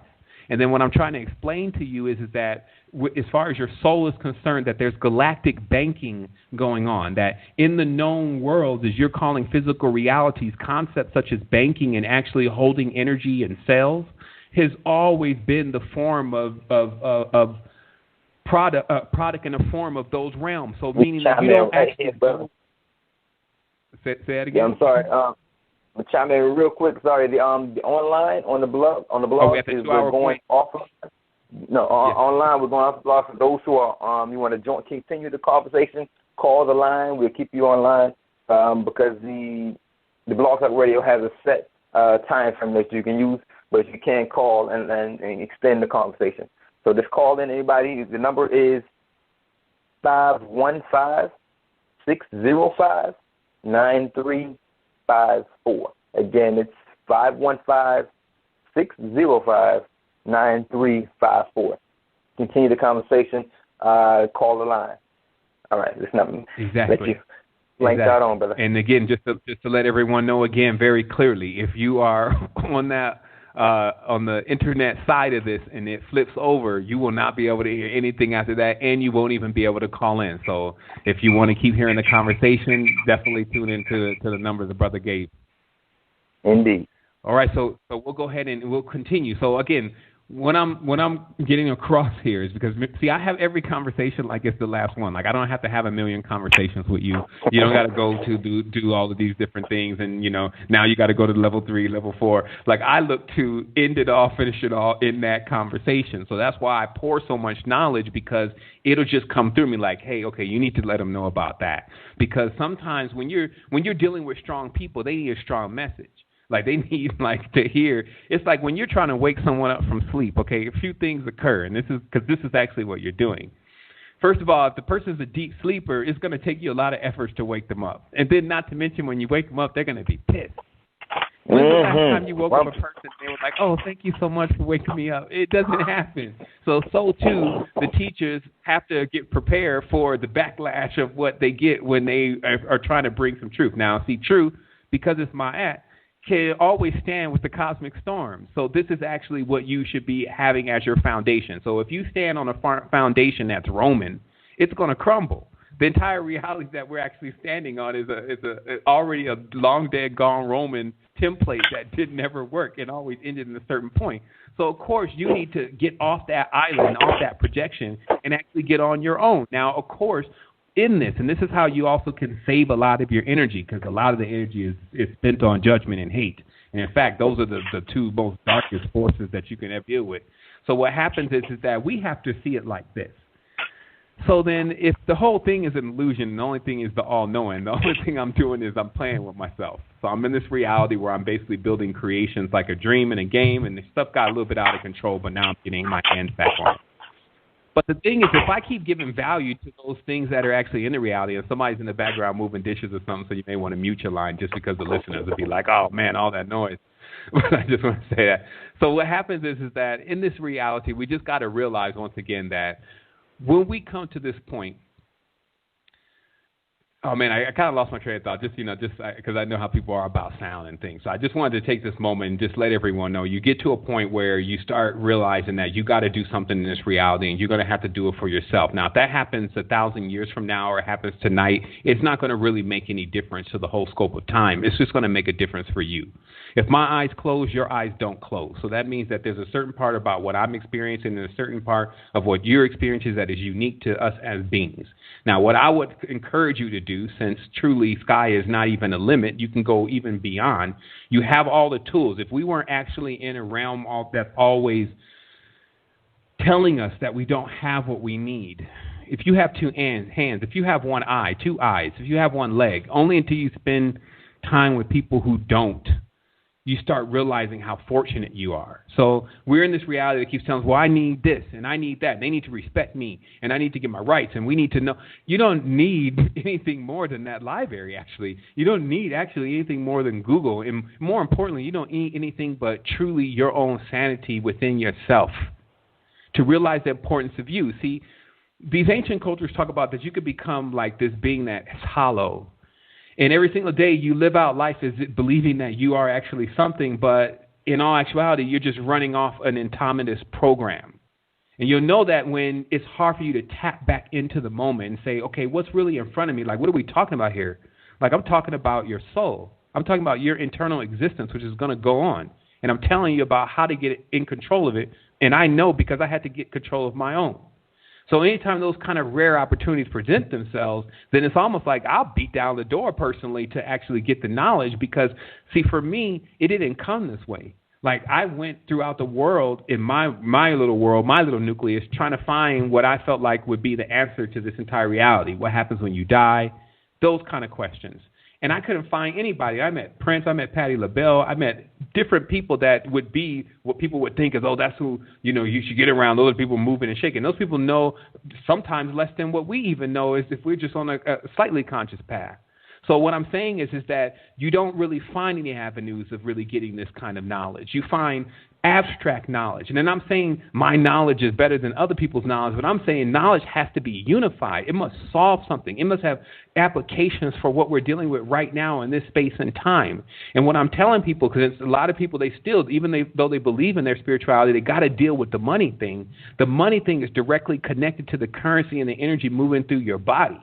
And the moment that you start building that energy, which is like it builds up your spine, literally like a thermometer continuously getting higher and higher, when you start cultivating that energy, for the male it's one way and for the female it's another way. Those are other conversations. But cultivating that energy rather than spending that energy all the time. What this is very similar to, let's say if we're going to use the male body, is to like, this may be a little X-rated, but pretty much everyone's always looking at X-rated content these days anyway. It would be basically OG semen, meaning that for the male body, if the semen doesn't get to a certain stage in its own growth, it doesn't actually have the molecular substance. It's not the proper chemical. It's not the proper fuel to really jettison that male to an entirely different state of his consciousness and on the physical plane.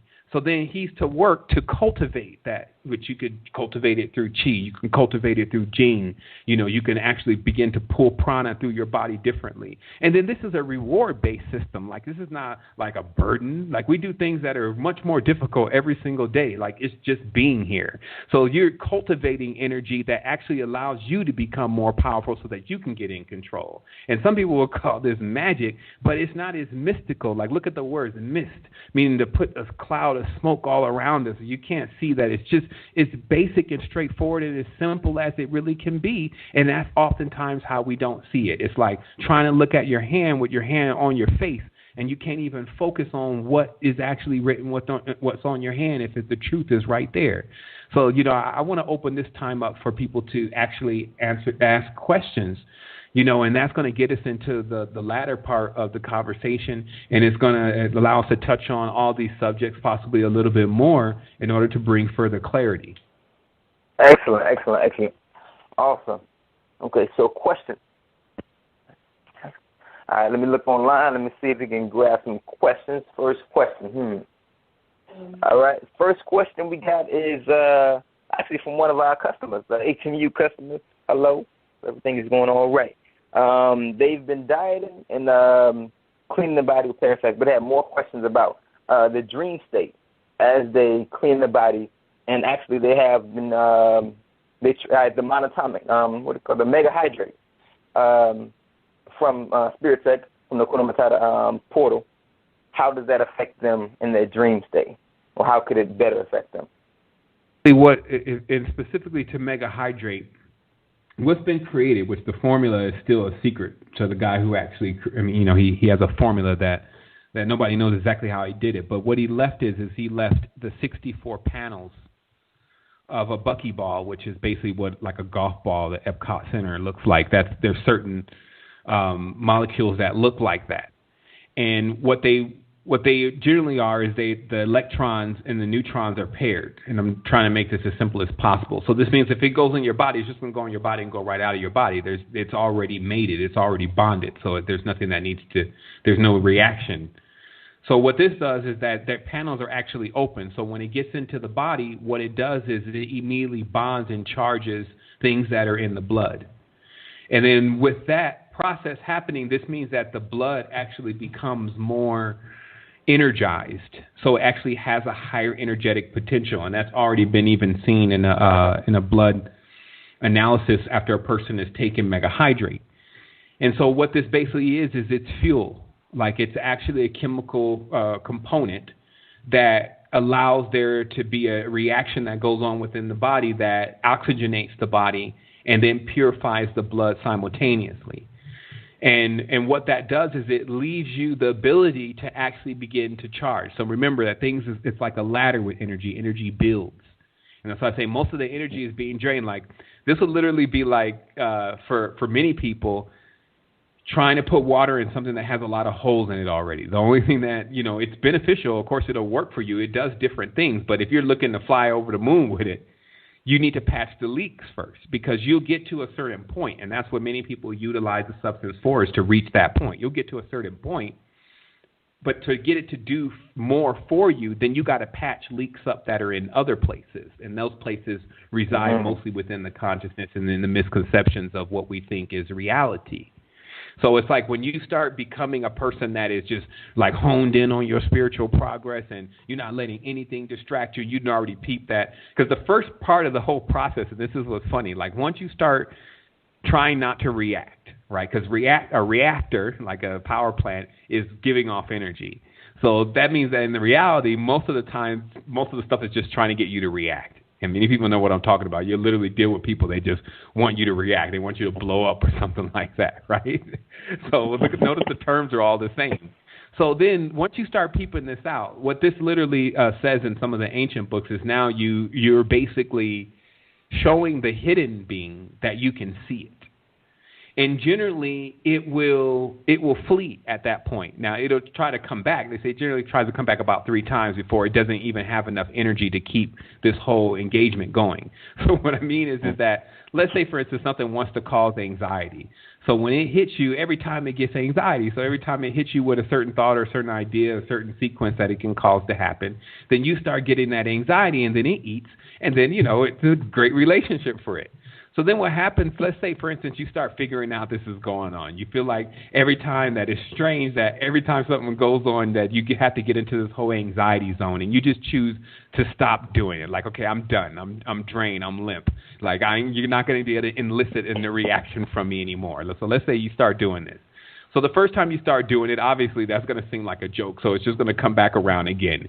And if you don't do it again, now what's happening is every time there's an engagement, energy is spent. There's nothing in the reality that moves around that doesn't spend energy.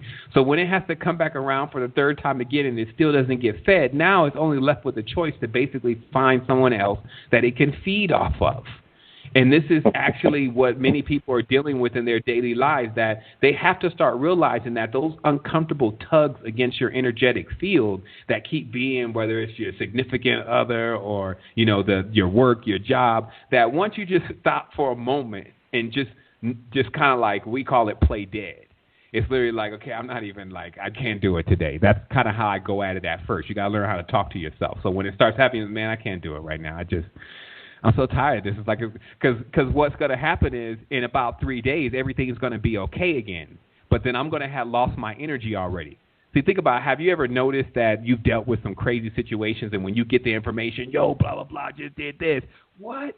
And then, man, you got to get in the car, you smash down there, all the crazy stuff that happens, right? But then 3 days later, all of it's solved. You then came back to terms with the person, y'all even maybe back together again, all this, right? But you already spent the energy, and you're not going to get that energy back.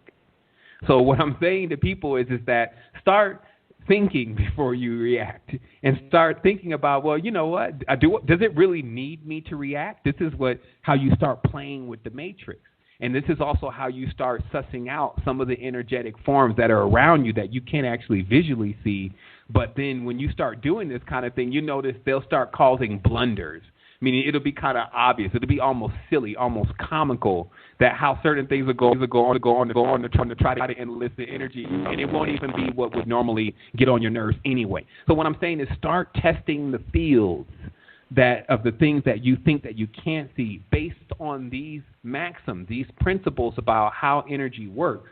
And then that's how you're going to get out of the situations that most experience when they don't have enough resources to fuel their own projections and basically allow their what they would call dreams to become reality. Because it's literally all you're doing is you're giving yourself the strength to go through a birth. So when you're attempting to birth something into this reality, you need the strength to do that. You need the minerals. You need all of those things that what it's going to be made out of. You have to cultivate all of that.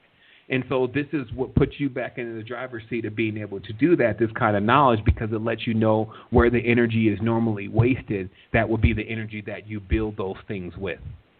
So Mega Hydrate, again, is a great supplement to drive energetic potential into the body. And then also to understand more about your energetic field, because when you go into the meditation on Mega Hydrate, you feel the pulse is higher.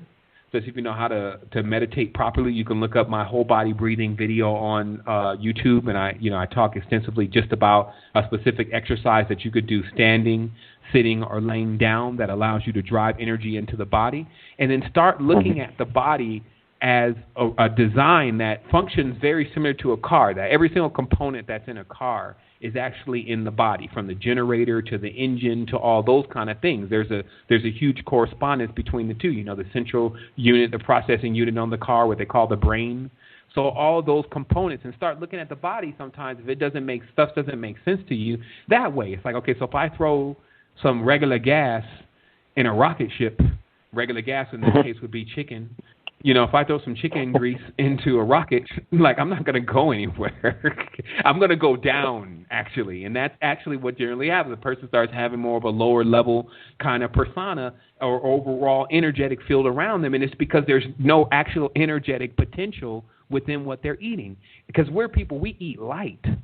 Like, that may sound crazy to a lot of people, but I think Sevi and big-time medicine men have already drilled it home to us enough about the certain substances, like, you know, the certain vegetables and those kind of things, especially when you take them under Curlian photography, have a very strong energetic field on them, while other stuff like some bubble gum or some hot wings has nothing going on. In fact, it actually appears that it's actually in another energetic spectrum. So, because nothing actually not exists, there's no such thing as death. So it's basically just a lower form of energy. So then you put that lower form of energy right into a vessel that you're expecting to power through the atmosphere.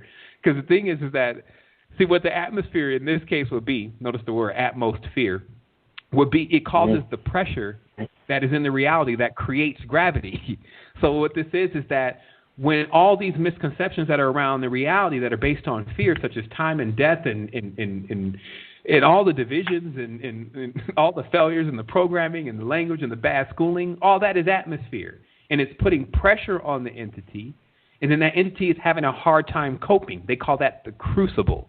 In occult knowledge, that's actually known as the crucifixion. So when the person is in the crucible or in the crucifixion, the pressure becomes so strong that only one thing can really happen. They come out 1,000 times stronger. And that's what you actually see in chemistry, that if you put something under pressure, you can actually seal the vessel and put enough pressure on it for it to become stronger, because it basically smashes the molecules all into one point. So when you think that you're dealing with pressure sometimes, in many cases, it's just to sharpen you and to strengthen you to another level. And I've never seen anybody that really became anything that hadn't went through something. But I do know people who don't go through, including myself, don't go through many things anymore, because you can see what causes the problems. Since I don't have any affiliations with any external gods and entities. Now, think about, here's what the Toltec knowledge said, just to finish off the dream thing really briefly. Toltec knowledge said the reason why they kept talking about the whole 2012 thing is because what they used to measure is the times when suns would come in and come out, like the whole session of a sun cycle. So in the 2012, the sun cycle was over of what is known as the sun of the light. Now, this is interesting because we use terms a totally different kind of way. But in their world, the sun of the light is all external. It brings light to see external things. So thus concepts of an external God, external ways of healing yourself called medicine, doctors, all those kind of things go on in the sun cycles of light. So what we just switched over to was the sun cycle of darkness. Now, of course, one person hears that, oh my goodness, the dark sun, and a lot of people, they go into this whole fear factor, right? Because the dark has always been associated with what is unknown. So the only thing that actually is unknown the most to humans on this planet are them.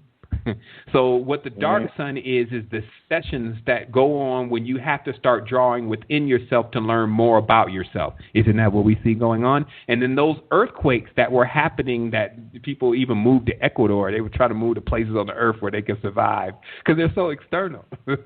Even the people who were interpreting it were so external that they misinterpreted the entire thing. So I will plug right now, you go check out Sergio Magaña's work. That's Magana, if you want to learn more about that Toltec dreaming and what their knowledge revealed about what the moon is, and and this whole process of what we're going through on the planet, which is actually known as a nether region, meaning you can live in the nether region of your own consciousness. And that nether region will be the past. It will be your mistakes. It'll be what you keep repeating. And that actually describes most people's lives until they break the cycle.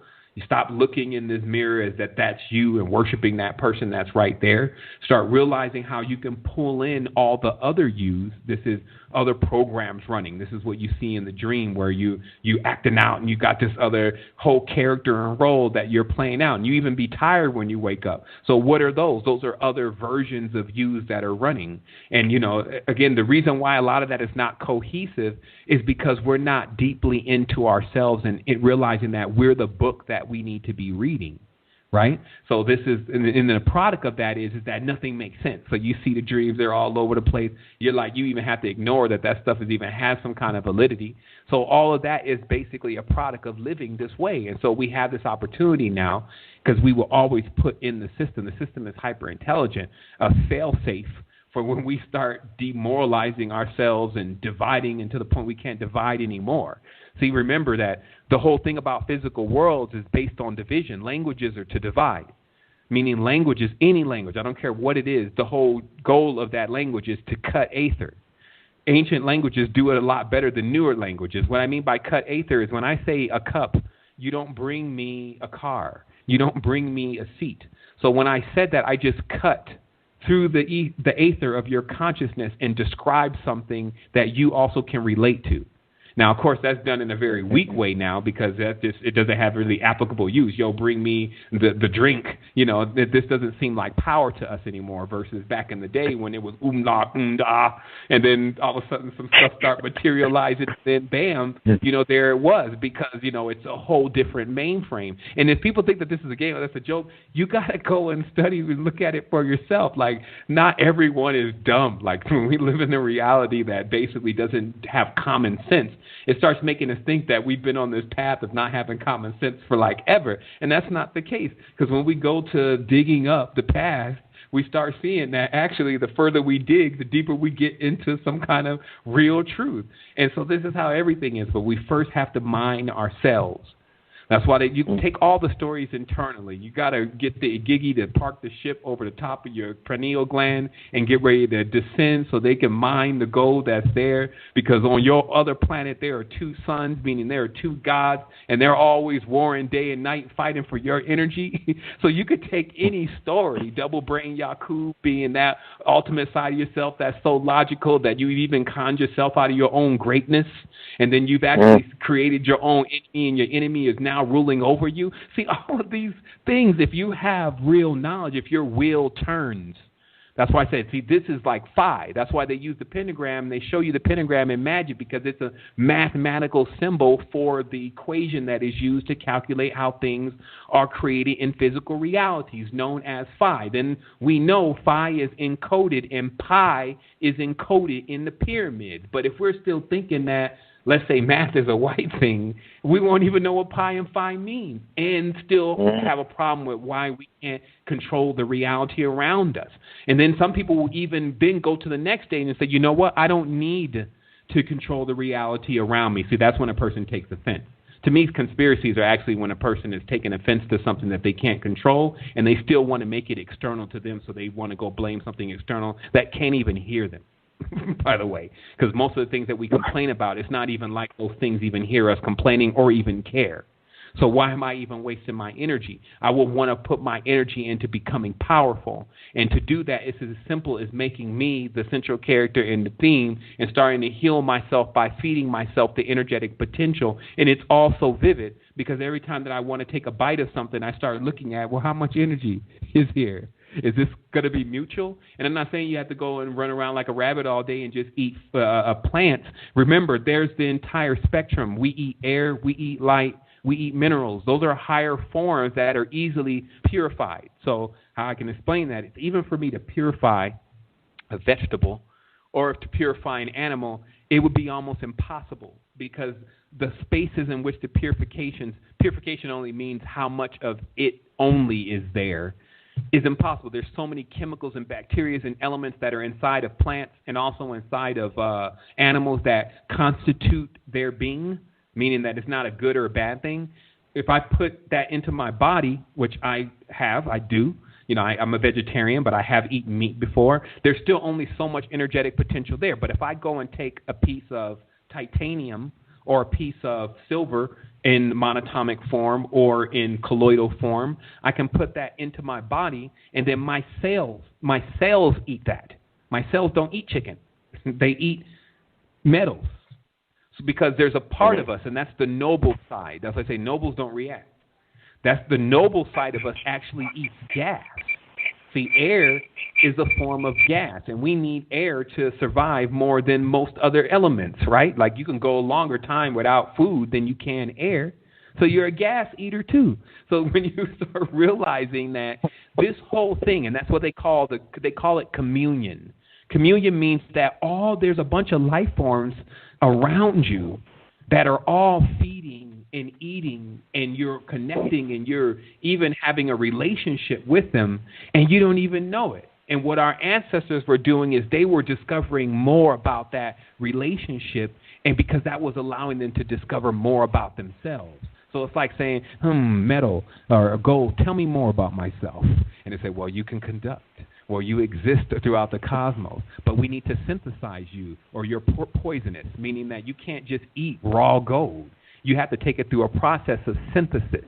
Synthesis is the same process that we use to remove toxins from things so that they can become pure again, meaning if we're looking for a pure element, we can, like, let's say, dimethyltryptamine or DMT, we need to take a plant and we run it through a synthesis process where we strip every single thing that is toxic, meaning everything that was gained after it was what it truly was.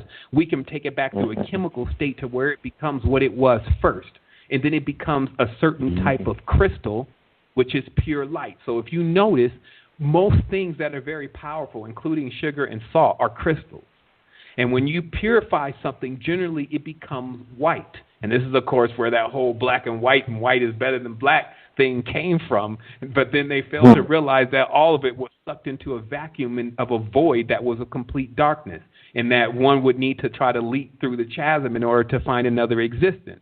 So it feeds back on itself. So the black, the white, all of the poles, they feed on themselves to create what we're calling reality. And then, and this is what I meant to mention earlier, and I got a little bit sidetracked. So when the end of the game, the king and the pawn go back in the same box. So what happens is if you're sitting here judging something as judging a space and time, which sticks you into that space of time, of something that happened to you with something or someone, how it's easy to let that go is to realize that that was a character in the play. Now, the bad characters, they're the most foolish because they believe it's real. They believe it so much that they're even doing actions that hold what appears to be more weight than others. So what I mean is that when bad people do things to us, per se, us good people, okay, we're going to go with that, then we hold these grudges, right, that are basically like, okay, well, I don't like that person, right?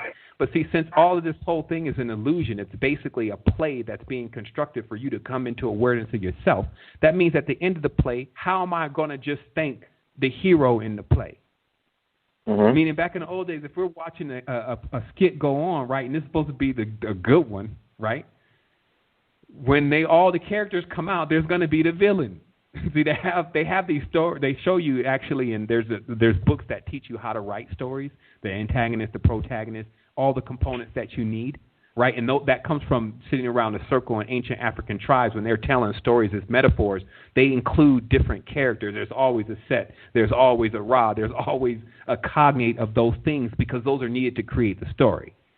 So for some reason, then I decide to exclude one person from the story. Let's say I exclude the Set component from the story. Actually, we fall asleep somewhere in the middle of the story, or it's just boring to us, or it's just not a good story because we don't have any contrast.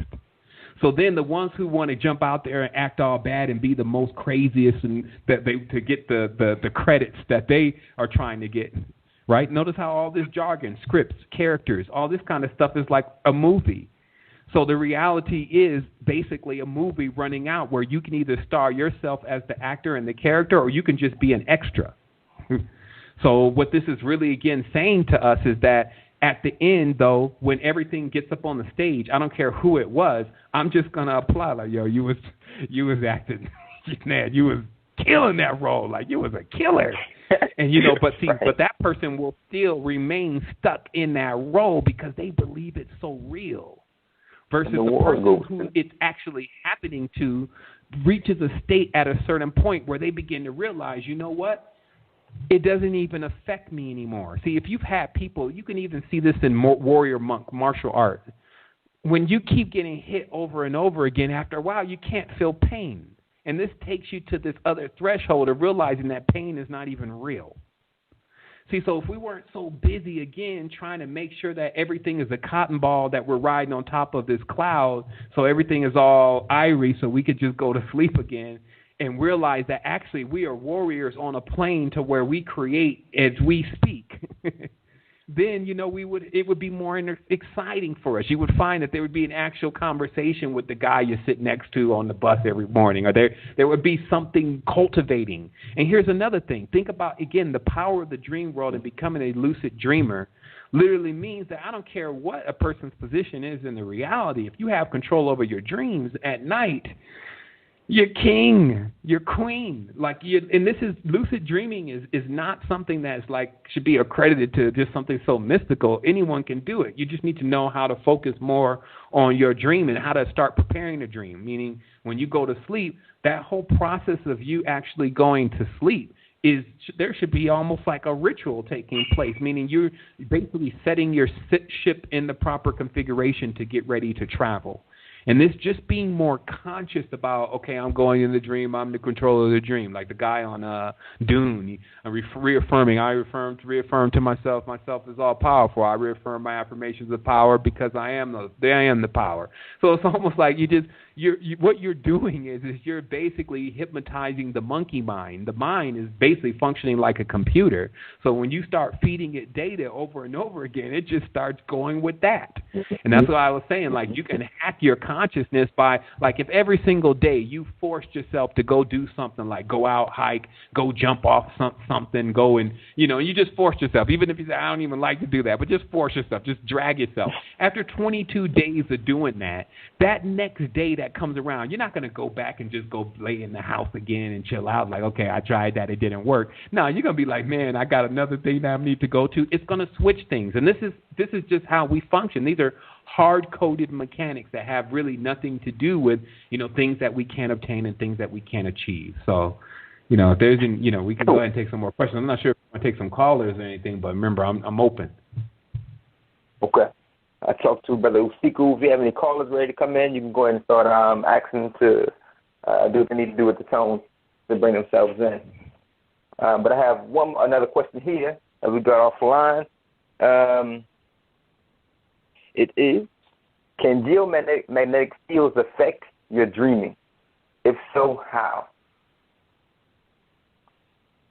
Like what happens? Most definitely. Okay, go ahead.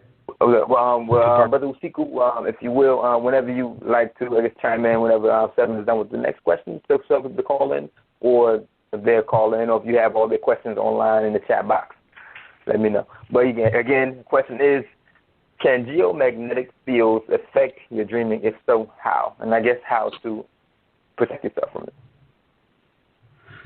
Well, yeah, I mean, there's you don't need to protect yourself from them, but the thing is that you need to know how to use them. The thing is all the energy fields. All energy fields are like waves, right? So when you know how to ride waves, it's like surfing. Like you learn that there's a certain level of balance that you need, right? So what this means is that, let's say, for instance, like Trump is a wave, right?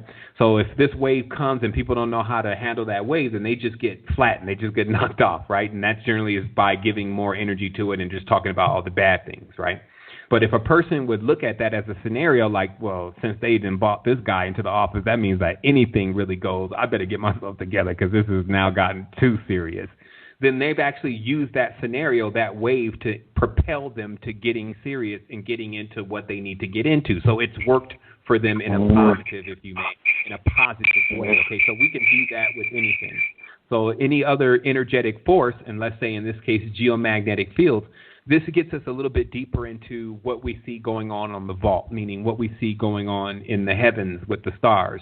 And this is actually what controls, in many cases, what you're actually dreaming about, because positioning yourself a certain way in your bed can change your dream space. Sleeping over the top of things like running water, all water in general cases runs underground. So if your bed happens to be underground, right where that water is moving, then it makes it easier for you to get out of the body. That's why there is actually spaces that we would configure that would allow us to get out of the body rather easy in our tribes and in our indigenous lands. So that's the thing about geomagnetics is that they can give you more ability to project and also to amplify your energy. And there's just so many different things that you can do that with.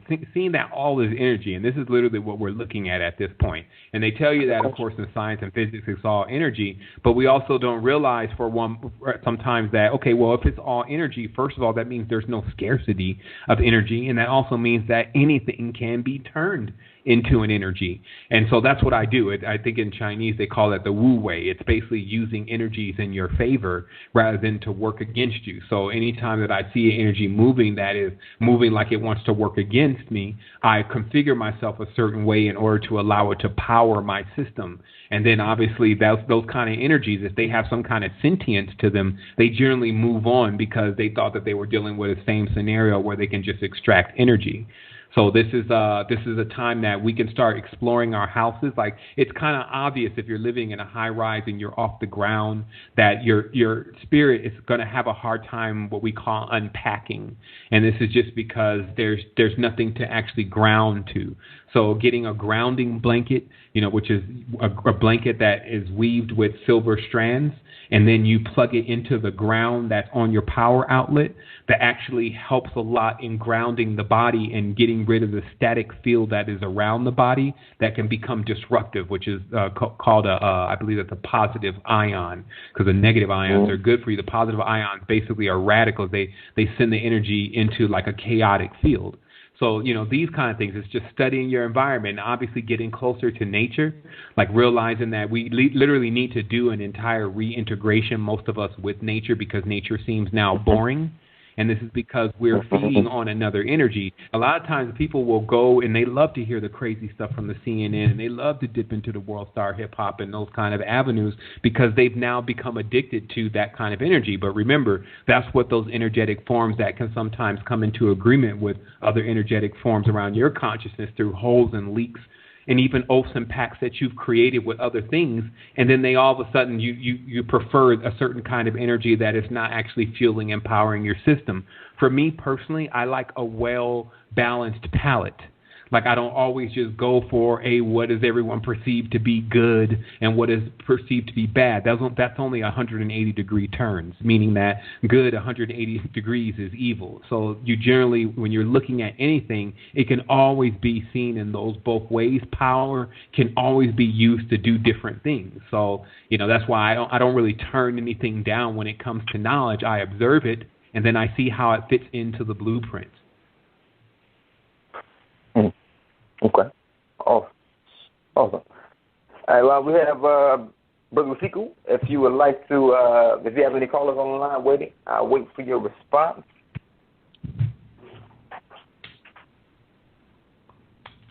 Also, callers, if you do have a question and you're on the line, you can push number 1, I believe, on Blog Talk, and then that lets the brother see you in the panel, like if you did want to call in and say something. Yeah, peace, family. Brother, you sequel here. Thank you, sir. You went in. And thank you, brother Haru. One question is, can reptilians affect your dreams? I got like 3 questions, but one was, can reptilians affect your dream? The other was, if you do a meditation in combination of magnetism and gravity, can you affect time? And can you change your time? I'll answer those questions. The first question is, can reptilians, if you can also hold that second question, just so this, because sometimes when I go into these tangents, I come back and I say, what's the question again? But if just trying to understand, okay. Can you be in a dream state and the reptilian come into your environment and actually start projecting into your dreams and affect them? People talk, black folks talk about devil riding you. You heard that where you're locked in your body, you can't yell and scream, but you're still in this dream state. Folks want to know what can they do to stop that from happening? Where there's a foreign entity that comes in and locks their body, and they call it the devil riding. Okay, well, first of all, let me demystify that. Like, what actually is happening now? First of all, if a person doesn't have control of their body, they're going to go into some level of fear factor. So obviously, the bigger enemy is going to get the blame for that. So whatever they've embedded within the consciousness is actually the enemy is going to come to the person's mind as what's actually holding them back. Now, when that actually happens, what's occurring is that the spirit is actually in the process of leaving the body, and you're generally, the tono and the nago, as they call it, are actually switching positions, and you're somehow awake when that's going on. So this is literally like being awake during an operation that you're supposed to be asleep for. And then so when you're starting to move around and realize you can't use the physical body anymore, then this puts fear into a person because, of course, they can't use their physical body. They're in fear. Now, obviously, a master is going to know already what's going on and get ready for the ascent because that's what's about to happen, where they're going to be able to transfer into the vehicle that can actually fly. It has another spatial. So let me demystify once again this whole relationship between the serpent, known as the reptilian now, and the birds, okay? Because what you'll notice is if you study history very closely, you'll see that pretty much everything in the north has a lot to do with birds, and then everything in the south has a lot to do with snakes. So in the north, if you notice in North America, a lot of the Indians that were there, had the bird headdresses, right? And then a lot of the phoenix and even the thunderbird, which are actually known to be true entities, actually come from the Northern American, which is all the way stemming into Canada, into those cultures of the Indians that were actually living there, right? And these Indians are actually no different than the Indians from India in many senses because they're all descendants of the Persian Empire, and even before that, they're all descendants of the Naga, or the Nagus, or also known as the Naga Rajas, which were actually staying in Nubia. So this term, even in Nag, actually is where we get the term neg, which gives us the term nig, which you know where that ends up going. So, and it's just because the North basically started constructing itself to hate the South, and that's what the caste system is. Like through the process of the geomagnetic pull, and then the never-ending battle between both forces called night and day, there started sprouting up this serpents versus birds thing. Now, if you study genetics and you study evolution, you know that actually serpents end up becoming birds. Basically, scales turn to feathers. Like the Tyrannosaurus' closest relative is the chicken. So this is basically two opposite sides of the timeline, not in recognition that one are actually the same. Now, this happens inside of an individual, generally internally. They go through this conflict of the bird-like side of themselves versus the snake-like side of themselves. And then they want to make one better because the traditions, which of course are like Christianity, where God is an eagle, literally a bird, and then the devil is supposedly that old serpent. And when you start thinking about that kind of thing, and then you realize in the ancient cultures that actually the symbol of the serpent was always the symbol of earth, you can imagine subconsciously if people start hating serpents, then they'll start hating the planet.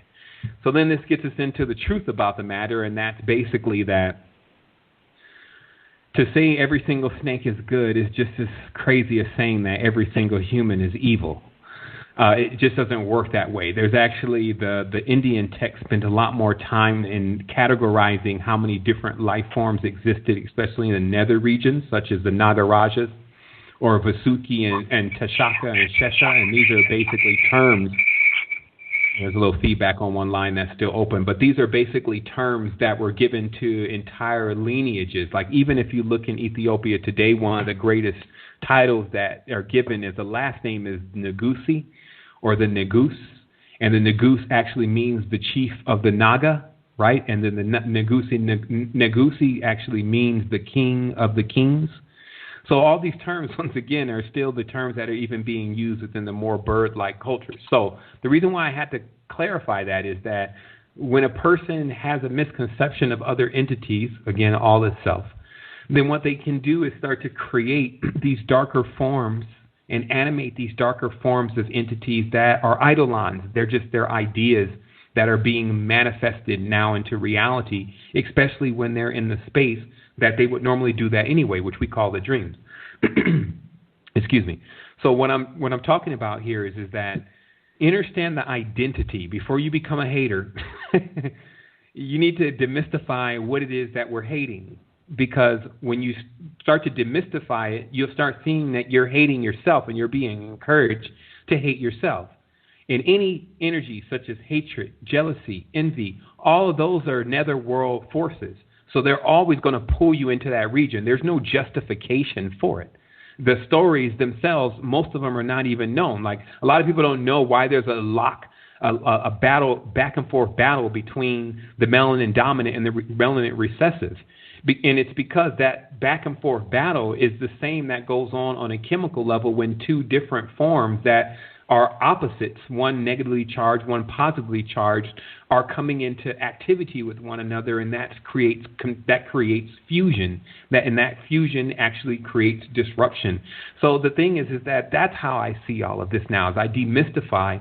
And so if you believe then that these serpents are going to come into the dream, and now they get identities like the serpents that are from Draco, and then now the serpent, and then they get the David Icke going on. And David Icke's the same person that said that he had a shamanistic experience where this serpent came and explained to him this knowledge.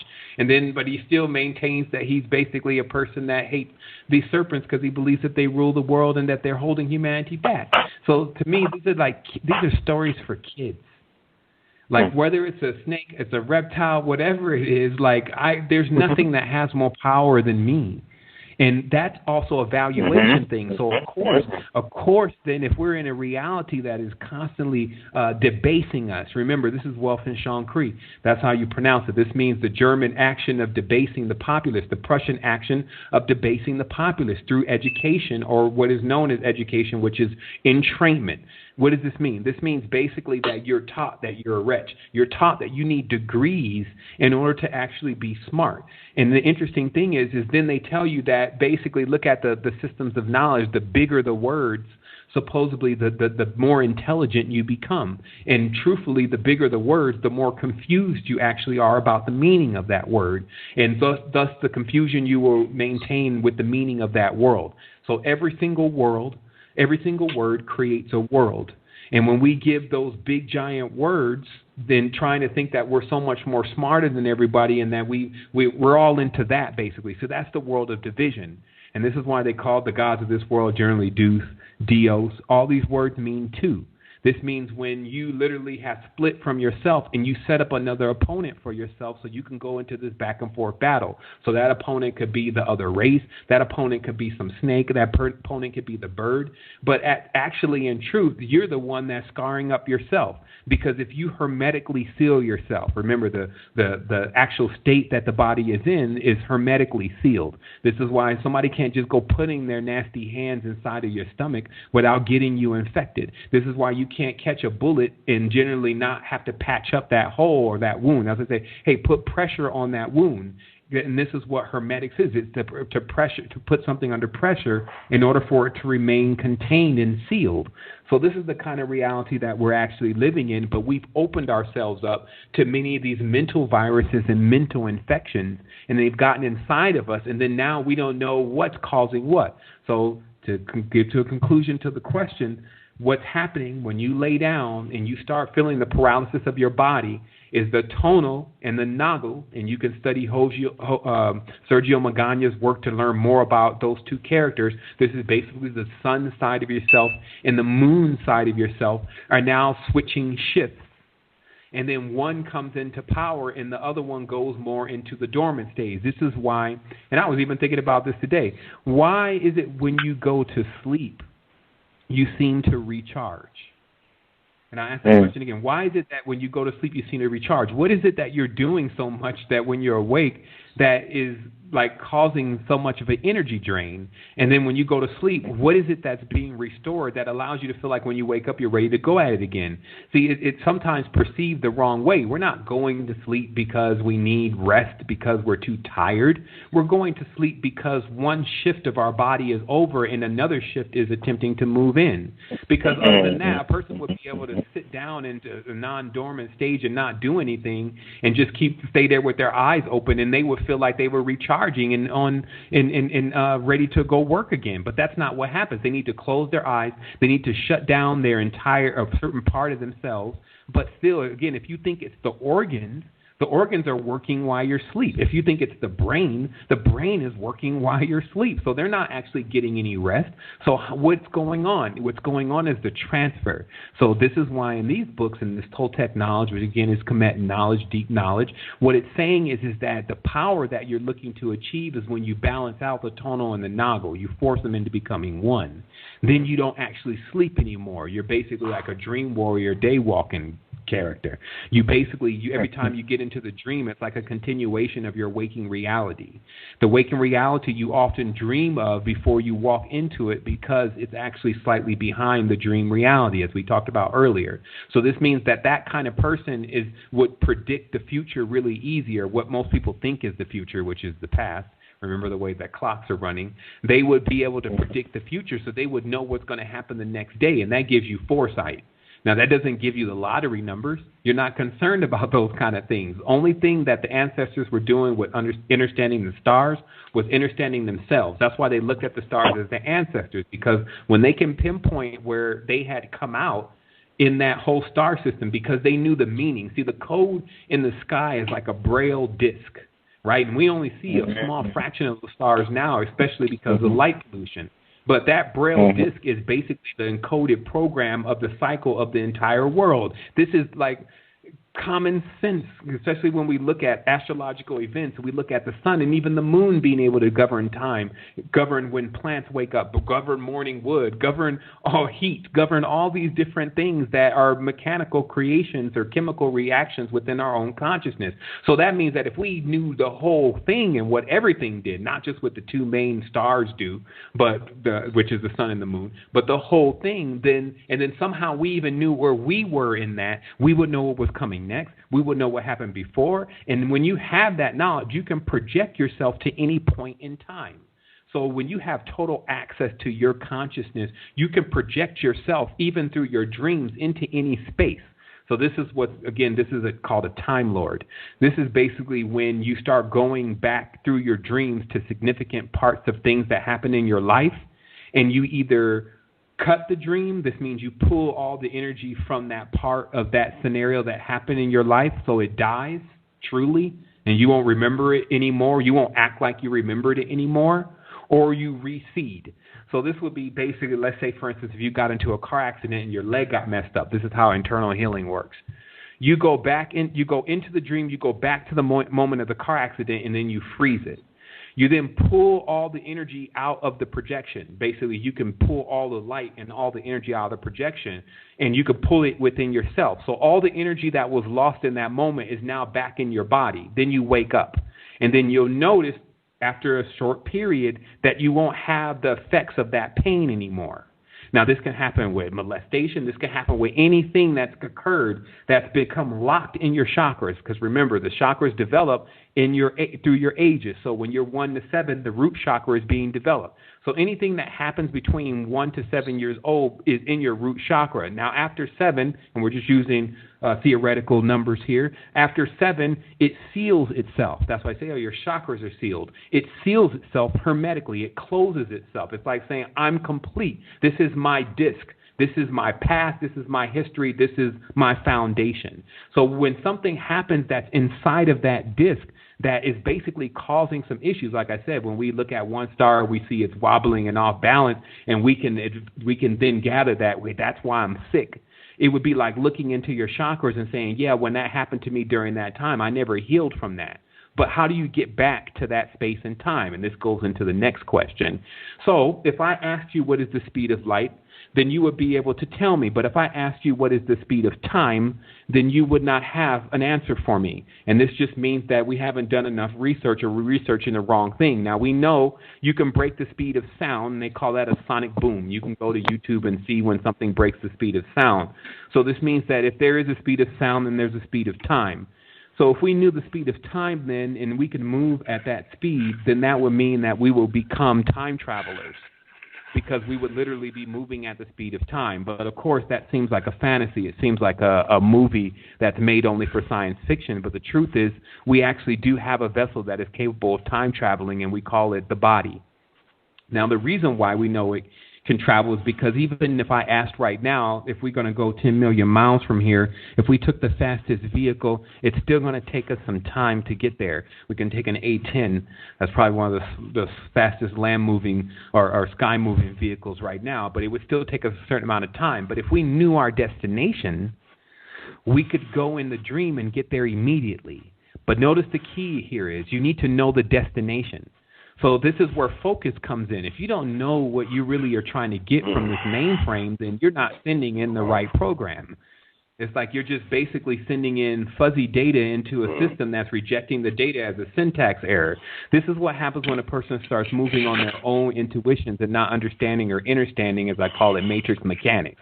See, matrix mechanics if I had is like to know this. Go ahead. I'm just sorry, but I just wanted to say, if I had another ledge bomb, I would have dropped it right there. That was powerful. I'm sorry. That was powerful. Oh, my God. It's like, what, you trying to hurt somebody? Like, oh, shit. Hey, my last name is BOMAR. They think that was that bomber. You would drop that joke right there. Boom. But let me fake it. Boom. Like on the red bomb on false reality. Aftermath. That was powerful. That was powerful. Go ahead. Go ahead, Bill. I'm sorry. Oh, my God. I mean, seriously, let's let it breathe a little bit. But seriously, I mean, this is... You know what, man? If we was in a dog pound, every dog's ear would have went up like, huh? Oh, man, like, because all I'm saying, like, as after a million or 1,000 words, at least is all I'm saying is, look, I'm telling you because I went there. I go there. Like, for me, it's like I had to break through. Like, there's certain things that they just have more energetic potential than other things. Like, see, since all is energy, things that are more aware of what they really are have a tendency to override things that don't know what they are. And what I mean by that is, let's say, for instance, with ayahuasca. Like, ayahuasca has been in existence for thousands of years, and it's a bioethnogen, and it's a root. So this means that it's connected so deep within the planet, it's connected even into the moon and the sun, because all those have their correspondence inside the planet. Now, didn't everyone look at the sun and the moon? Didn't Great Pharaoh look, and didn't Nesut-Biti look at the sun? Didn't Cleopatra look at the sun and the moon? Yeah. So that means that it has captured them. It's still a receptacle to interface with anything. So I can look into a celestial body and actually allow it to refract so that you can get the consciousness from every single thing that ever glanced upon it.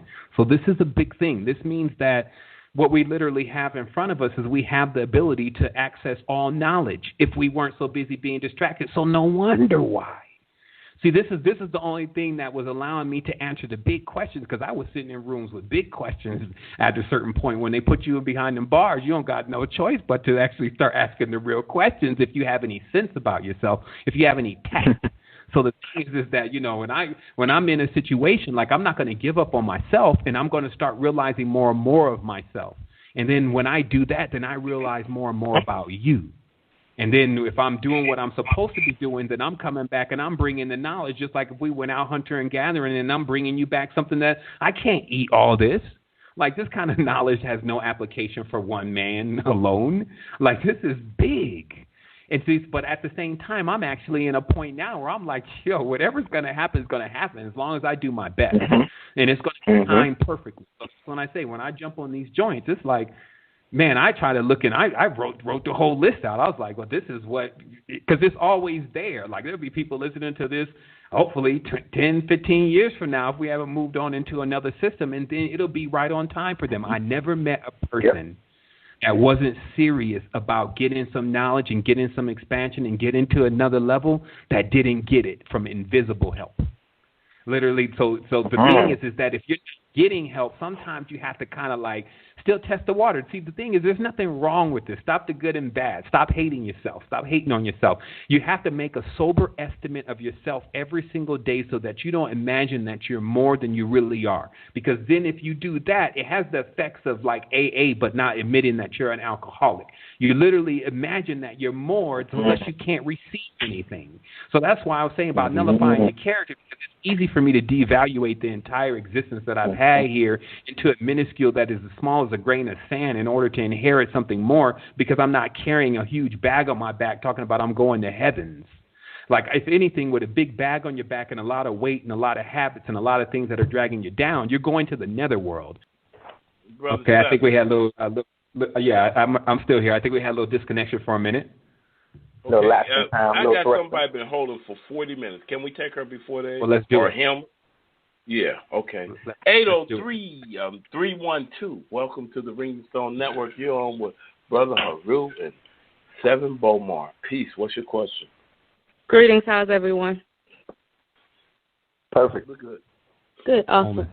Just had a quick question. I know, SEVAN, you talked about different things feeding off of your energy and not giving your energy to those things that feed off different parts of you.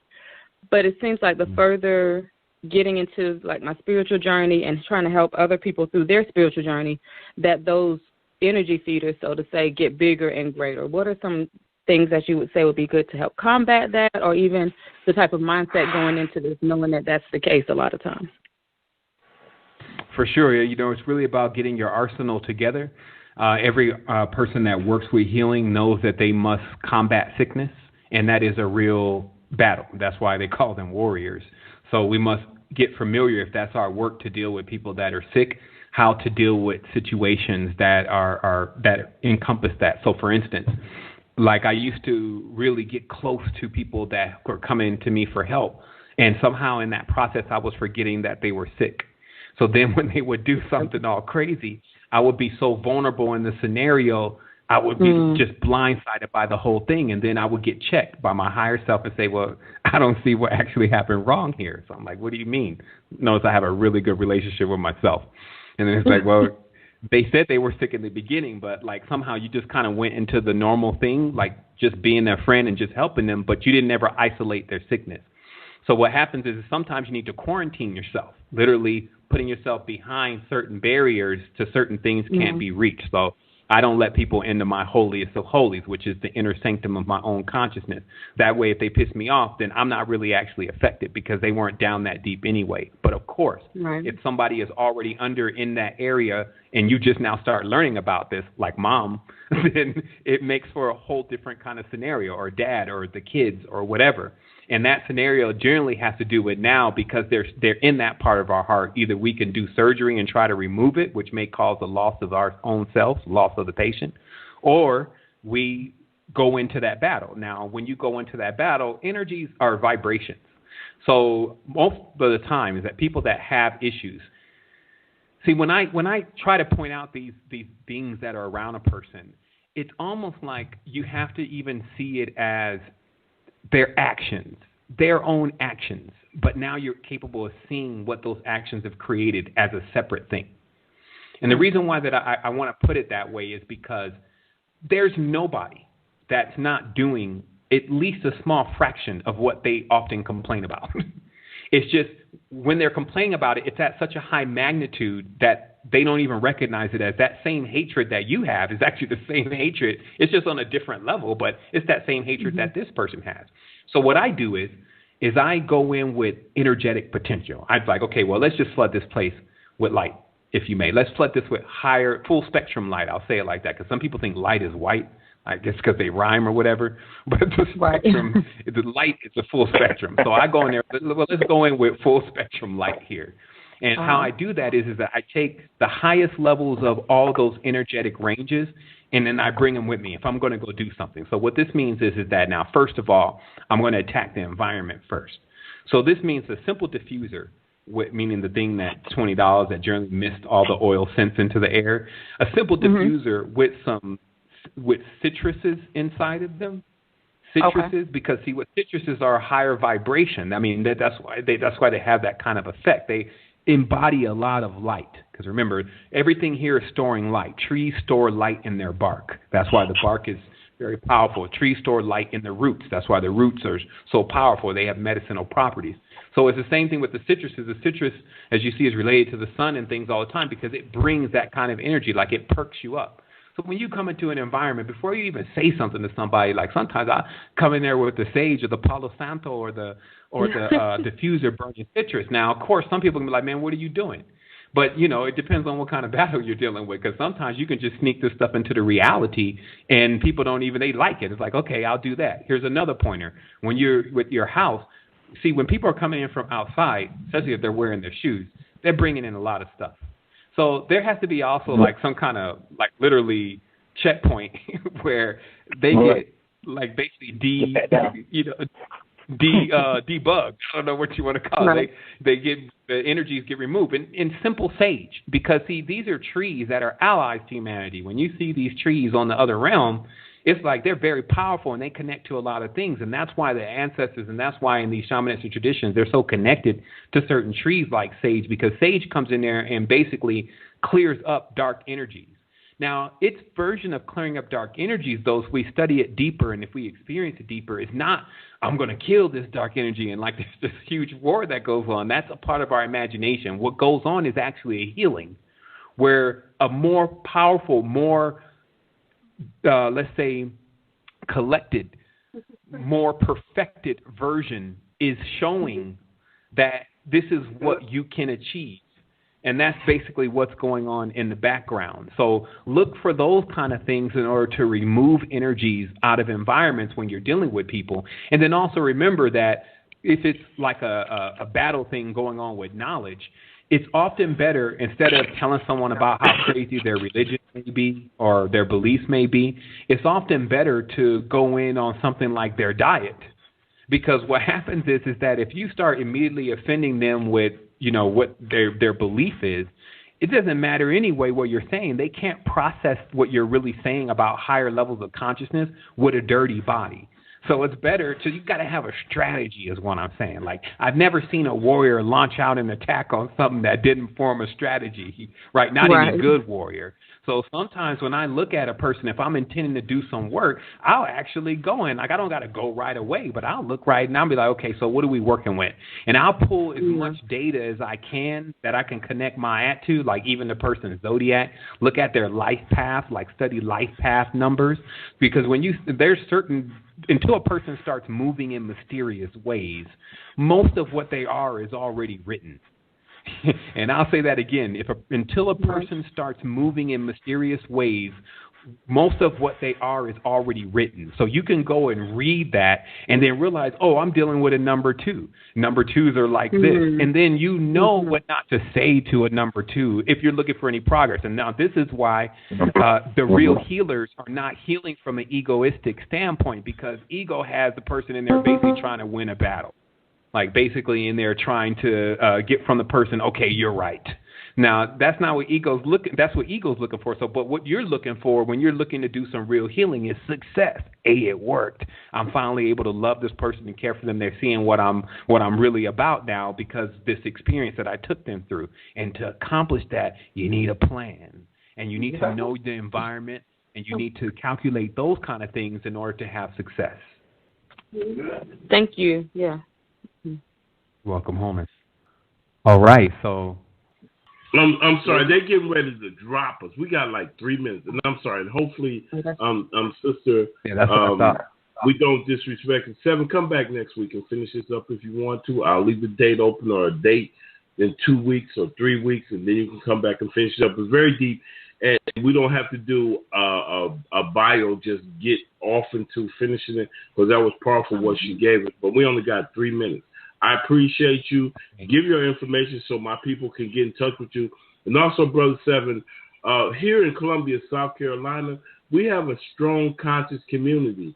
So when you come to the States, we want you to let us know so you can come and be with us. You know, and we're going to find some people, you know, because we have a strong conscious community. Columbia, South Carolina is like D.C. Give your information. Okay, for sure. I do appreciate the invitation. And if anyone wants to look up the information or even join the university, they can find us at secretenergy.com. And you also find me on YouTube /Innerstanding. And, and that's how you reach us. Basically, go to the Secret Energy website. You can get all the rest of the information from there. I wanted to say wholeness and balance vibrations to everyone.